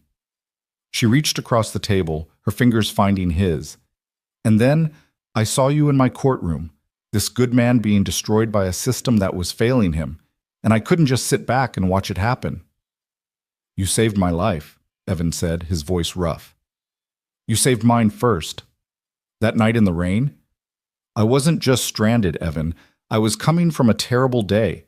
I'd presided over a case where I had to send a young mother to prison because the law required it, even though every part of me knew she was more victim than criminal. I was sitting in that car before the battery died, crying and questioning everything about my career, wondering if I was making any difference at all." Marin's eyes were bright with unshed tears. "And then you appeared. This exhausted, kind man who fixed my car and wouldn't take money and reminded me that there are still good people in the world. You saved me just as much as I saved you." Evan couldn't speak. He just held her hand and tried not to let the emotion overwhelming him spill over in the middle of this nice restaurant. They finished dinner and walked along the river afterward, the city lights reflecting on the water, the night air cool and pleasant. Marin slipped her hand into Evan's, and they walked in comfortable silence for a while. "I need to tell you something," Evan said eventually. "About Maddie. About how I'm raising her. Okay? She's everything to me, and I know that sounds like something every parent says, but for me she's all I have left of Sarah. She's the best parts of both of us. And I will never ever put anyone before her. Ever. If this," he gestured between them, "if we become something serious, you need to know that Maddie comes first. Always." "I would never ask you to put me before your daughter," Marin said firmly. "And honestly, if you did, I'd lose all respect for you. The fact that Maddie is your priority is one of the things I love most about you." Evan stopped walking. "One of the things you love?" Marin stopped too, turning to face him. "Did I say love? I meant one of the things I like." "You said love." "It's too soon for love," Marin said, but she was smiling. "Way too soon," Evan agreed. We barely know each other. Barely at all. So it would be crazy to say I'm falling in love with you." "Completely crazy," Evan whispered, stepping closer. "But I am," Marin said softly. "I'm falling in love with you, Evan Ross. With your kindness and your terrible pancakes and the way you love your daughter and the way you stopped in the rain." "I'm falling in love with you too," Evan said, and then he was kissing her right there on the riverwalk with the city lights around them and the water flowing past and everything feeling impossibly, wonderfully right. When they finally pulled apart, both of them breathless and smiling, Marin laughed. "Well, that escalated quickly." "Too fast?" "No, just fast enough." She kissed him again, softer this time. "Take me home?" "I have to pick up Maddie from Mrs. Kowalski's." "I know, I meant take me to meet Mrs. Kowalski officially. Let me be part of your world, Evan. All of it. The late-night pickups, and the lumpy pancakes and the school plays. Let me be part of your family." Evan's throat was too tight to speak. He just nodded and took her hand, and they walked back to his car together. Mrs. Kowalski took one look at them when they arrived and clapped her hands together with delight. "Oh, you two look like you've had a wonderful evening." "We did," Marin said, smiling. "Thank you for watching Maddie." "It's never a chore, dear. That girl is an angel." Mrs. Kowalski lowered her voice conspiratorially. "She's asleep in the guest room, conked out during the movie."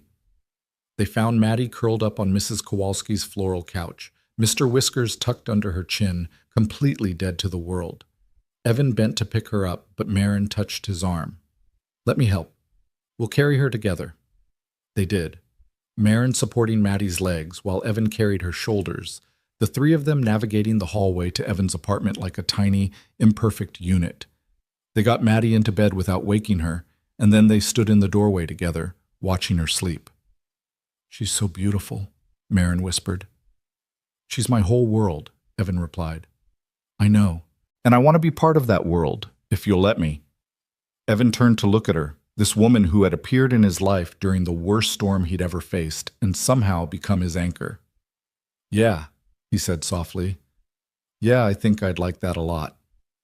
They kissed goodnight at the door, and Evan watched Marin drive away before going back inside. He checked on Maddie one more time, then collapsed on his own bed, exhausted and happy and terrified and hopeful all at once. His phone buzzed. A text from Marin. "Thank you for tonight, for letting me in, for being you." Evan smiled and typed back. "Thank you for stopping for coffee, for being patient with me, for saving my life in more ways than one. We saved each other. Remember?" "Yeah, we did. We did." The months that followed felt like learning to breathe again after being underwater for too long. Evan woke up each morning without the crushing weight of fear in his chest, without the constant calculation of how many days he had left with Maddie. He went to work at Bill's auto shop and actually enjoyed it, finding satisfaction in fixing engines and diagnosing problems that had clear solutions. He picked Maddie up from school and helped with homework and made his terrible pancakes on Sunday mornings, and everything felt lighter somehow. And through it all, there was Marin. She became part of their routine so gradually that Evan couldn't pinpoint exactly when she stopped being a guest and started being family. She came to Maddie's soccer games and cheered louder than anyone else. She joined them for pizza nights and sat on the floor building elaborate blanket forts. She learned to braid Maddie's hair after watching 3 YouTube tutorials, and even though the braids were never quite even, Maddie wore them proudly. "Marin did my hair," she'd announce at school, and Evan's heart would swell with something that felt dangerously close to complete happiness. They were careful around Maddie, never pushing too hard, never moving too fast. Marin never stayed over, never crossed boundaries that might confuse an 8-year-old still processing the idea of her father dating someone. But she was present, consistently and thoroughly present, in a way that made Evan realize how lonely he'd been for so long. 3 months after that first dinner, Evan invited Marin to Maddie's school play. The performance was everything you'd expect from a third-grade production. Chaotic, too loud, with at least 2 kids crying backstage and one memorable moment when a papier-mâché rock fell on a student playing a squirrel.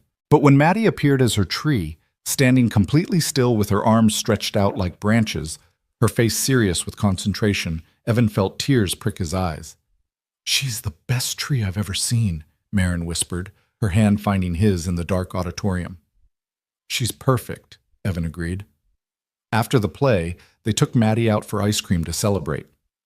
She was still wearing her brown face paint and leaf costume, chattering excitedly about how she'd almost forgotten to stay still during the forest fire scene, but remembered just in time. "You were amazing, Sunshine," Evan said, wiping chocolate ice cream off her nose. "Did you see when Tommy forgot his lines and just stood there? Mrs. Peterson had to whisper them from backstage and everyone could hear." Maddie dissolved into giggles. "It was so funny." "Everyone forgets their lines sometimes," Marin said diplomatically. "The important thing is you all did your best." "I didn't forget anything. I was a perfect tree." Maddie took another huge bite of ice cream. "Hey, Marin." "Yeah, kiddo?" "Are you going to marry my daddy?" Evan choked on his vanilla. Marin's eyes went wide. The question hung in the air like a bomb that had just gone off. "Maddie," Evan managed, his face burning. "You can't just... We haven't... That's not something you ask." "Why not?" Maddie looked genuinely confused. "Emma says when grown-ups date for a long time, they get married, and you've been dating for 3 whole months. That's pretty long." 3 months isn't that long in adult time," Marin said gently, but she was smiling. "Marriage is a big decision, sweetheart. It takes time." "But you love each other, right? You told me love was important." "It is important," Evan said, finding his voice. "But there's lots of kinds of love, and marriage is... It's complicated, Maddie." "It doesn't seem complicated. You like each other. You make each other happy. You should get married, and then Marin could live with us and we could get a dog." Maddie had clearly thought this through. "It makes perfect sense." "Out of the mouths of babes," Marin murmured, and when her eyes met Evan's, there was something in them that made his heart race. They deflected Maddie's questions for the rest of the evening, but the conversation stayed with Evan for days afterward. Marriage. He hadn't let himself think that far ahead, hadn't let himself imagine a future that complete.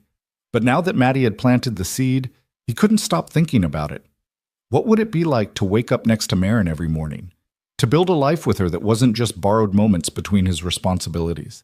To give Maddie the complete family she'd been not so subtly campaigning for? 2 weeks later, Evan found himself at a jewelry store during his lunch break, feeling completely out of his depth. The salesman, a slick guy with too much cologne, kept showing him rings that cost more than Evan's car. "For the woman you love, you want something that makes a statement," the salesman said, holding up a diamond that could probably be seen from space. "I want something she'll actually like," Evan countered. "Something that's not about how much I spent, but about what it means." He ended up choosing a simple ring with a small sapphire surrounded by tiny diamonds. It was elegant without being flashy, beautiful without being ostentatious, and most importantly, it reminded him of Marin, understated but brilliant. The salesman looked disappointed by the choice. "It's quite modest, sir. Are you sure?" "I'm sure," Evan said firmly. "This is the one." Now he just had to figure out how to propose. He asked Patricia for advice over coffee, and she nearly spit out her latte. "You're going to propose? Evan, that's wonderful." "I think I'm going to propose. Maybe. If I can figure out how." Evan ran his hands through his hair. I have no idea what I'm doing. Should it be public? Private? Should I involve Maddie? Should I plan something elaborate or keep it simple? What is Marin like? She likes... Evan paused, thinking. She likes simple things, real moments. She always talks about how much she hates pretense and performance. Then keep it simple and real, Patricia advised. Propose in a way that means something to both of you. Make it about your story, not about what proposals are supposed to look like. He talked to Mrs. Kowalski next, who immediately started crying and hugging him. Oh, Evan, Sarah would be so happy for you. She really would. You think so? I know so, dear. She never wanted you to be alone. She wanted you to find love again. Mrs. Kowalski patted his cheek. And that Marin is lovely, just lovely. She'll be good for you and Maddie both. Finally, Evan talked to the most important person, Maddie herself. He waited until bedtime, when she was tucked in with Mr. Whiskers and the nightlight casting its familiar stars across the ceiling. Sunshine, can I talk to you about something important? Maddie sat up immediately, her eyes wide. Is something wrong? Is someone sick? No, nothing like that. Everything's good. Really good, actually. Evan sat on the edge of her bed. I wanted to ask you something about Marin. Are you going to propose? Maddie's face lit up. Are you finally going to propose? How did you... Daddy, you've been acting weird for like 2 weeks, and you keep looking at Marin all funny, and Mrs. Kowalski keeps crying every time she sees you. Maddie rolled her eyes. I'm 8, not stupid. 8.5, Evan corrected automatically, and she grinned. Yeah, I'm thinking about proposing, but I wanted to make sure you were really okay with it first. Not just okay, really, truly happy about it. Maddie was quiet for a moment, her face serious in a way that reminded Evan that she'd lived through loss, too, that she understood more than most kids her age. When she spoke, her voice was small. Will you still have time for me? If you marry Marin? Oh, baby. Evan pulled her into his arms. I will always have time for you. Always. You're my number one person, Maddie. That will never change, no matter who else is in our lives. Promise? I promise. Forever and always, you're my sunshine. Nobody could ever change that. Maddie hugged him tight, then pulled back with a mischievous grin. Then yes, you should totally marry her. And when you propose, you should do it somewhere special, not boring. Somewhere with a story. Somewhere with a story, Evan repeated. Like where? I don't know. That's your job, Daddy. You're the grown-up. He thought about it for days, running through possibilities and discarding them. The restaurant where they'd had their first date? Too predictable. The park where they walked? Too public. Her apartment? Too ordinary. Then, one night while channel surfing, the weather report came on. The meteorologist was discussing an incoming storm system, and Evan felt something click into place. The rain, where it all started, where their story really began.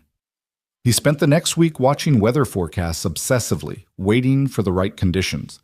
Marin noticed his strange behavior but didn't comment, probably assuming he was just being his usual slightly anxious self. Maddie, who knew the plan, kept giving him exaggerated winks that Marin definitely noticed but politely ignored. Finally, on a Thursday evening, the forecast called for rain.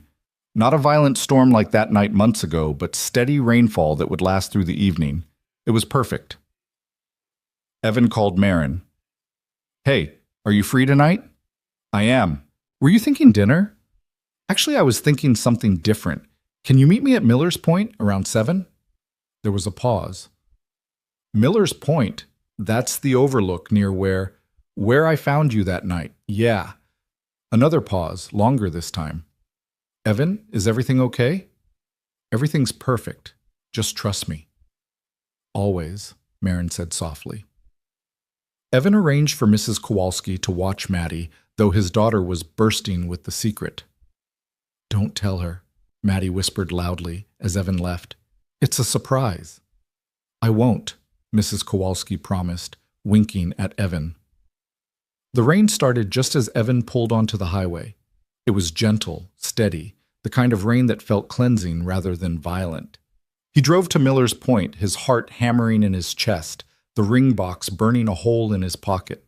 Marin was already there, standing by the overlook railing, Her coat pulled tight against the rain. When she heard his car, she turned, and the smile on her face was confused but warm. "You're insane," she called out as he approached. "It's raining." "I know," Evan shouted back. "That's kind of the point." He reached her, both of them getting steadily wetter, and took her hands. She was laughing, bewildered, beautiful. "Evan, what are we doing here?" "I've been thinking about that night," he said, rain dripping down his face. "The night we met. You were stranded in a storm and I stopped to help.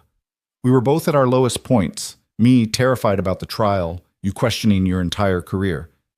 We were strangers who happened to need each other at exactly the right moment." "I remember," Maren said softly. "And I've been trying to figure out how to do this, how to ask you something important. I thought about fancy restaurants and romantic getaways and all these elaborate plans, but none of it felt right." Evan squeezed her hands. "Because our story isn't about elaborate plans. It's about showing up in the rain. It's about being real and honest and choosing each other, even when it's messy and complicated." "Evan, I'm not rich, Maren. I'm never going to be able to give you luxury cars or fancy vacations. I work at an auto shop. I live in a tiny apartment. I have a daughter who needs me and will always come first. My life is chaos and lumpy pancakes and school plays where the sets fall down." He was crying now, or maybe it was just rain, he couldn't tell. "But I love you. I love you so much it terrifies me, and I want to spend the rest of my life showing up for you, the way you showed up for me when I needed it most." Evan dropped to one knee in the rain, pulling out the ring box with shaking hands. Maren gasped, her hands flying to her mouth. "Maren Caldwell, will you marry me? Will you be part of this messy, imperfect, beautiful life? Will you let me love you in the rain and sunshine and everything in between?" For a terrifying moment, Maren just stood there, tears streaming down her face, her hands still covering her mouth. Then she was pulling him to his feet, kissing him through tears and rain and laughter.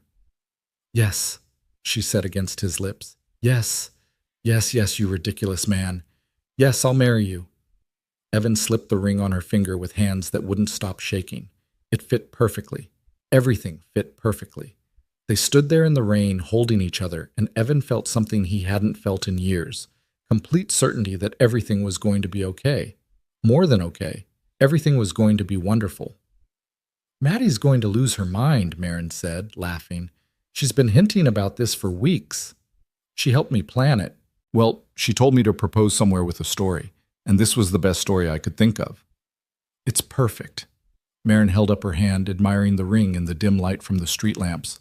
"It's all perfect. You're perfect." "I'm really not." "You are to me."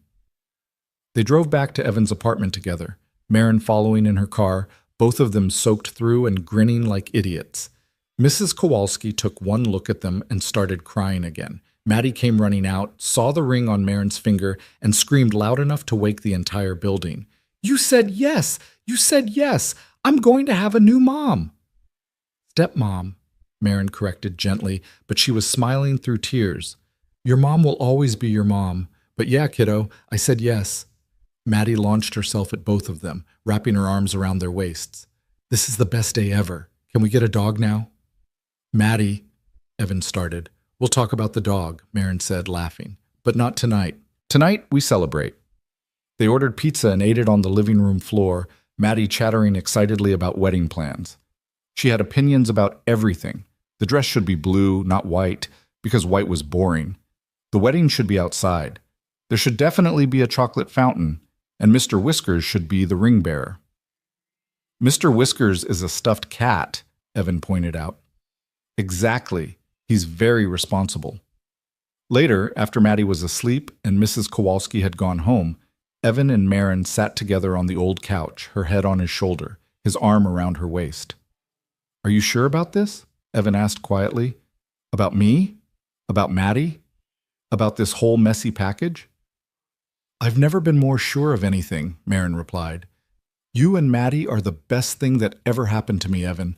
You gave me back something I'd lost, faith that good people still exist in the world.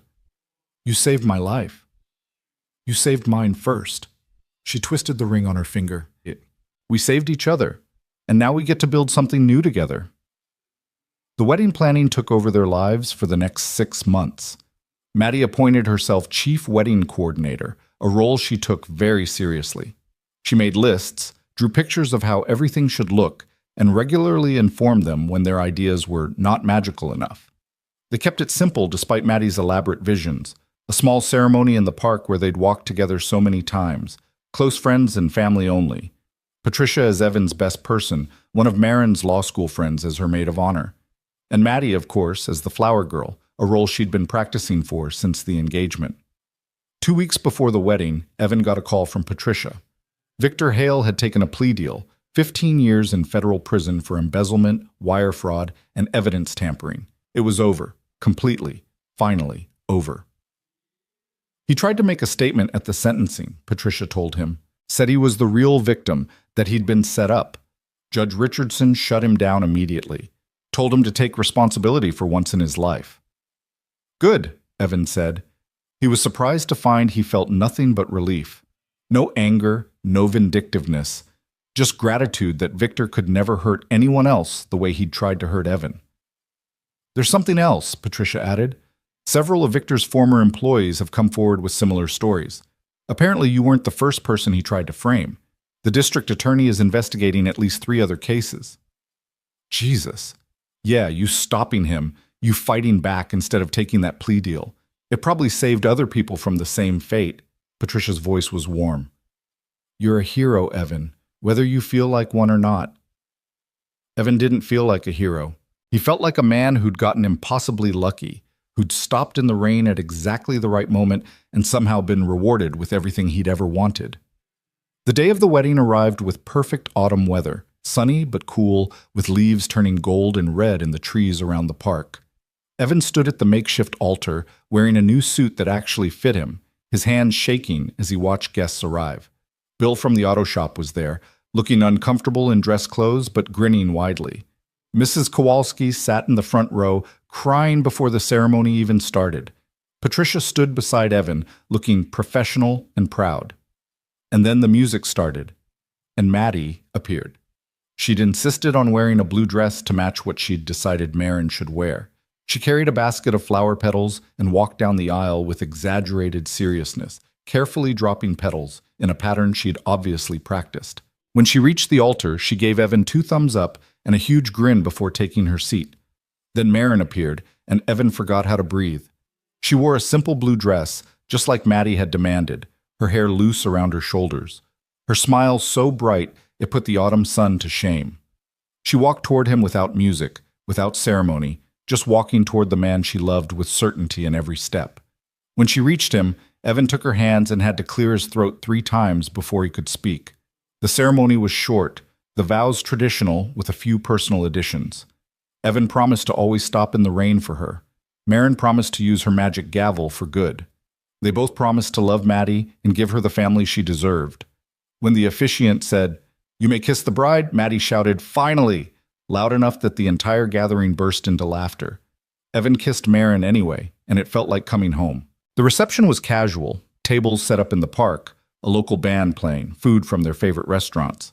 Maddie appointed herself dance floor monitor, dragging everyone up to dance whether they wanted to or not. She particularly delighted in making Evan and Marin dance to every single song. "This is exhausting," Evan muttered as they swayed to their 4th dance in a row. "This is perfect," Marin corrected, her head on his shoulder. "Every single bit of this is perfect." As the sun set and lights were strung up in the trees, Maddie found them and pulled them aside. She was holding something behind her back, looking nervous and excited. "I made you a wedding present," she announced. "Close your eyes." They obeyed. Evan heard rustling, then Maddie's voice. "Okay, open." She was holding a drawing, carefully colored and clearly worked on for hours. It showed 3 stick figures, a tall one with dark hair labeled Daddy, a tall one with brown hair labeled Marin, and a small one with a ponytail labeled Me, Maddie. They were holding hands in front of a house, and above them, in carefully printed letters, it said, "Our family." But in the corner of the drawing, there was a 4th figure, a woman with long hair and angel wings smiling down at the family below. Underneath, in Maddie's handwriting, "Mommy watching over us." Evan couldn't speak. Tears were streaming down his face. Beside him, Marin was crying too. I wanted you to know, Maddie said seriously, that I think Mommy is happy about this. I think she sent Marin to us because we needed her. Oh, baby, Evan managed, pulling Maddie into his arms. That's the most beautiful thing anyone's ever given me.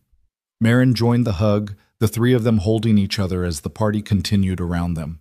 A family built from rain and kindness and second chances. A family that had been broken and found a way to heal. A family that was complete not despite their losses, but because they'd learned to carry those losses together. Later that night, after the reception ended and they'd said goodbye to the last guests, after they'd dropped an exhausted Maddie at Mrs. Kowalski's for the night so the newlyweds could have some time alone, Evan and Marin sat in his car, soon to be their car, in the parking lot of his apartment, soon to be their apartment. We did it, Marin said, staring at her wedding ring. We actually did it. Having second thoughts already? Evan teased. Not a single one. You? Not one. He took her hand. I keep thinking about that night in the rain, how I almost didn't stop, how I was so focused on my own problems that I nearly drove past you. But you didn't. But I almost did. And if I had, none of this would have happened. You wouldn't have been my judge. You wouldn't have questioned the evidence. I'd probably be in prison right now, and Maddie would be... He couldn't finish the sentence. Marin squeezed his hand. But you did stop. You chose kindness, even when you had every reason not to, and that choice changed both our lives. You really think Sarah sent you to us, like Maddie said? Marin was quiet for a moment. I think the universe has a way of bringing people together when they need each other. Whether that's fate or coincidence or divine intervention, I don't know. But I know I'm grateful for it. She turned to face him. I'm grateful for the rain, for the broken-down car, for the judge assignment, for every impossible coincidence that brought us here. Me too, Evan whispered. Me too. They sat there a while longer, watching the stars come out, thinking about rainstorms and courtrooms and hardware stores and all the strange, beautiful ways that lives can intersect and change. Eventually, they went inside, up the narrow stairs to the small apartment that would soon be too crowded for 3 people. They'd been looking at houses, places with yards where Maddie could play, and Evan smiled at the thought where a dog could run. What are you smiling about? Marin asked. I was just thinking we're going to need to get that dog now. Maddie's going to insist. We definitely are. She's already picked out names, at least 7 different names, depending on her mood. We're going to have chaos, with all 3 of us living together. It's going to be loud and messy and sure, perfect, Marin finished. It's going to be perfectly imperfect, just like we are. 3 weeks later, they moved into a small house with a fenced backyard in a neighborhood that was safe enough for Maddie to play outside and close enough to both their jobs. Maddie got her own room, which she immediately decorated with dragon posters and declared the best room in the universe. Evan converted the garage into a workshop where he could fix cars on weekends.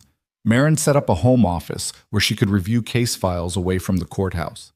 They planted a small garden that mostly died because none of them had any idea what they were doing, but the tomatoes survived, and Maddie declared them the most delicious tomatoes ever grown. And then, one Saturday morning, 2 months after they moved in, Evan surprised them both. Get in the car, he announced at breakfast. We're going somewhere. Where it? Maddie demanded. It's a surprise. They drove to the animal shelter on the other side of town. Maddie figured it out the second they pulled into the parking lot. A dog, she screamed, unbuckling her seatbelt before the car even stopped. We're getting a dog. Daddy, you didn't tell me we're getting a dog today. It was supposed to be a surprise, Evan said dryly, but he was grinning. They spent 2 hours at the shelter, Maddie insisting on meeting every single dog. She fell in love with at least 15 of them before finding the one. A medium-sized mutt with golden fur and soulful brown eyes, who'd been at the shelter for 6 months because, according to the volunteer, nobody wants the older ones. What's his name? Maddie asked. Lucky. He was found as a stray last year. Lucky, Maddie repeated, kneeling down. The dog immediately came to her, tail wagging, and licked her face enthusiastically. Hi, Lucky. Do you want to come home with us? Lucky barked once, as if answering yes. This one, Maddie announced. This is our dog. The volunteer smiled. He's a good boy, fully house-trained, good with kids, very gentle. You're giving him a wonderful home." "He's giving us a wonderful dog," Marin said, watching Maddie hug Lucky with pure joy on her face. They took Lucky home that afternoon, stopping at a pet store to buy supplies that cost more than Evan wanted to admit. Lucky settled into their house like he'd always belonged there, claiming the corner of the living room as his spot and following Maddie everywhere she went. That night, after Maddie was asleep with Lucky curled up at the foot of her bed, despite their agreement that the dog would sleep in the living room, Evan and Marin sat on their back porch, watching fireflies in the garden. "We have a house," Evan said wonderingly. "A dog. A family. Sometimes I have to pinch myself to make sure this is real." "It's real," Marin assured him. "All of it. The house, the dog, the life we're building. It's all real. I never thought I'd have this again. After Sarah died, I thought that part of my life was over, that I'd raise Maddie alone and that would be enough. And it would have been. You're an incredible father, Evan. You would have been fine. But this is better," Evan said. "This is so much better. Having you here, having someone to share it all with, the good days and the bad days and the normal, boring days. I didn't realize how much I'd been just surviving until I started living again." Marin leaned against him. "You gave me the same thing. I was so lonely before I met you, Evan. I had my career and my apartment and my routine, and I kept telling myself it was enough. But it wasn't. I was empty. And then you stopped in the rain, and suddenly I remembered what it felt like to connect with someone real." They sat in comfortable silence, watching the stars come out, listening to the sounds of their neighborhood settling in for the night. "Do you ever wonder about the other version?" Evan asked eventually. "The version where I didn't stop that night? Where you got your car fixed by someone else, or walked to a gas station, or called a different tow truck?" "Sometimes," Marin admitted, "and it terrifies me. Because in that version, I probably never knew you existed. You went to trial with a different judge who didn't question the evidence as carefully, and everything went so wrong. I try not to think about it. Me neither. Because this version, our version, is the one that matters. This is the reality we're living in, the one where you stopped, where I recognized you, where we saved each other. Where we get to keep saving each other," Evan added. "Every single day," Marin agreed. The months turned into years with the gentle, steady progression of a life well lived. Maddie grew from 8 to 9 to 10, getting taller and smarter and more opinionated with each passing year. She kept her mother's picture on her nightstand and talked to it sometimes, telling Sarah about her day, about Lucky's latest antics, about how Marin was teaching her to bake bread that actually rose. "I think Mom would like Marin," she told Evan one night. "I think they would have been friends." "I think so too, Sunshine." Evan thrived at Bill's auto shop, eventually becoming the shop's manager when Bill decided to semi-retire. He hired 2 new mechanics and discovered he was good at managing people, at creating the kind of workplace where employees felt valued. Several of the guys he hired were men trying to rebuild their lives after incarceration, and Evan made it his mission to give them the second chances he'd been given. Marin continued her work as a judge, building a reputation for fairness and thoroughness that made her respected even by lawyers who lost cases in her courtroom. She started a mentorship program for young women interested in law, using her own story. Single mother raised by a struggling mom, worked her way through school, built a career despite obstacles to inspire others. They had ordinary problems, of course, arguments about whose turn it was to do dishes, stress about bills and home repairs, and Maddie's increasingly expensive school activities. Moments of frustration and exhaustion and the general chaos of juggling 2 careers, a preteen, and a dog who had strong opinions about everything. But through it all, they had each other. They had the foundation built on that rainy night, strengthened by everything they'd survived together. On their 3rd anniversary, Evan took Marin back to Miller's Point. It wasn't raining this time. The night was clear and crisp, stars scattered across the sky like diamonds. 3 years, Marin said, leaning against the railing. "Remember when we stood here in the rain and you proposed? I remember being terrified you'd say no. I remember thinking you were insane for proposing in a rainstorm," she laughed, "but also thinking it was the most romantic thing anyone had ever done. It suited us. Nothing about our story has been conventional. Thank God for that. Marin turned to face him. Conventional is boring. Give me rainstorms and courtroom drama and hardware store meetings any day. Brilliant. What about the rest of our lives? Evan asked. What does that look like? More of this. More ordinary days and extraordinary moments. Watching Maddie grow up. Growing old together. Maybe traveling when Maddie goes to college. Seeing the world we've been too busy to explore. Marin smiled. Maybe eventually becoming grandparents to kids who roll their eyes at our stories about meeting in a rainstorm. That sounds perfect. It does, doesn't it? They stood there a while longer, in the spot where everything had started, and thought about the future stretching ahead of them. A future built on the foundation of one man's choice to stop in the rain. One act of kindness that had rippled outward, changing everything. 5 years after that rainy night, Maddie stood at middle school graduation, giving a speech she'd written about the importance of helping strangers. She told the story of how her father had stopped to help someone in a storm, and how that single act had changed their family's entire trajectory.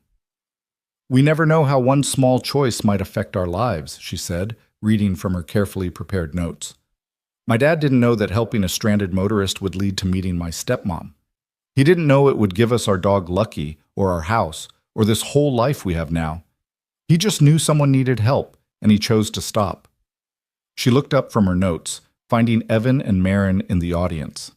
The lesson I've learned from my parents is that kindness matters. That showing up for people matters. That the smallest choices can have the biggest impacts. And that love, real love, comes from choosing to be there for each other, especially when it's hard, especially when it's inconvenient, especially when you have every reason to just keep driving. The audience applauded. Evan was crying as usual. Marin was holding his hand, also crying. Lucky was at home, hopefully not destroying the furniture. After the ceremony, they took pictures and went out for ice cream because some traditions were sacred. Maddie had grown from that gap-toothed 8-year-old into a poised, almost teenager who still loved chocolate chip cookie dough and dragons, and her family with fierce loyalty. I can't believe you told that story in front of everyone, Evan said, equal parts proud and embarrassed. It's a good story, Dad. People need to hear good stories. Maddie took a bite of ice cream. Besides, it's true. You and Marin are basically a fairy tale, except real. We're not a fairy tale, Marin protested. We're just two people who found each other at the right time. That's literally what fairy tales are, Maddie said wisely. Right person, right time, right circumstances, except yours has a rainstorm and a courtroom instead of a castle and a ball. When did you get so smart? Evan asked. I've always been smart. You just notice it more now that I can argue better. They laughed. This family built from broken pieces and rainstorms and impossible chances. They finished their ice cream and drove home to their house with the backyard where Lucky was definitely destroying something, to their ordinary life that felt extraordinary every single day. That night, after Maddie was asleep and Lucky was curled up in his corner and the house was quiet, Evan and Marin sat together on their back porch like they did most nights. Do you ever miss it? Marin asked suddenly. The before? The simplicity of it being just you and Maddie? Evan thought about it honestly. Sometimes I miss how simple things were. Just the two of us, our routine, our little bubble. But then I remember how lonely I was, how much I was just going through the motions. He pulled her closer. This is better. This is so much better. Even when it's complicated and messy and chaotic. I wouldn't trade this for anything. Me neither, Marin said softly.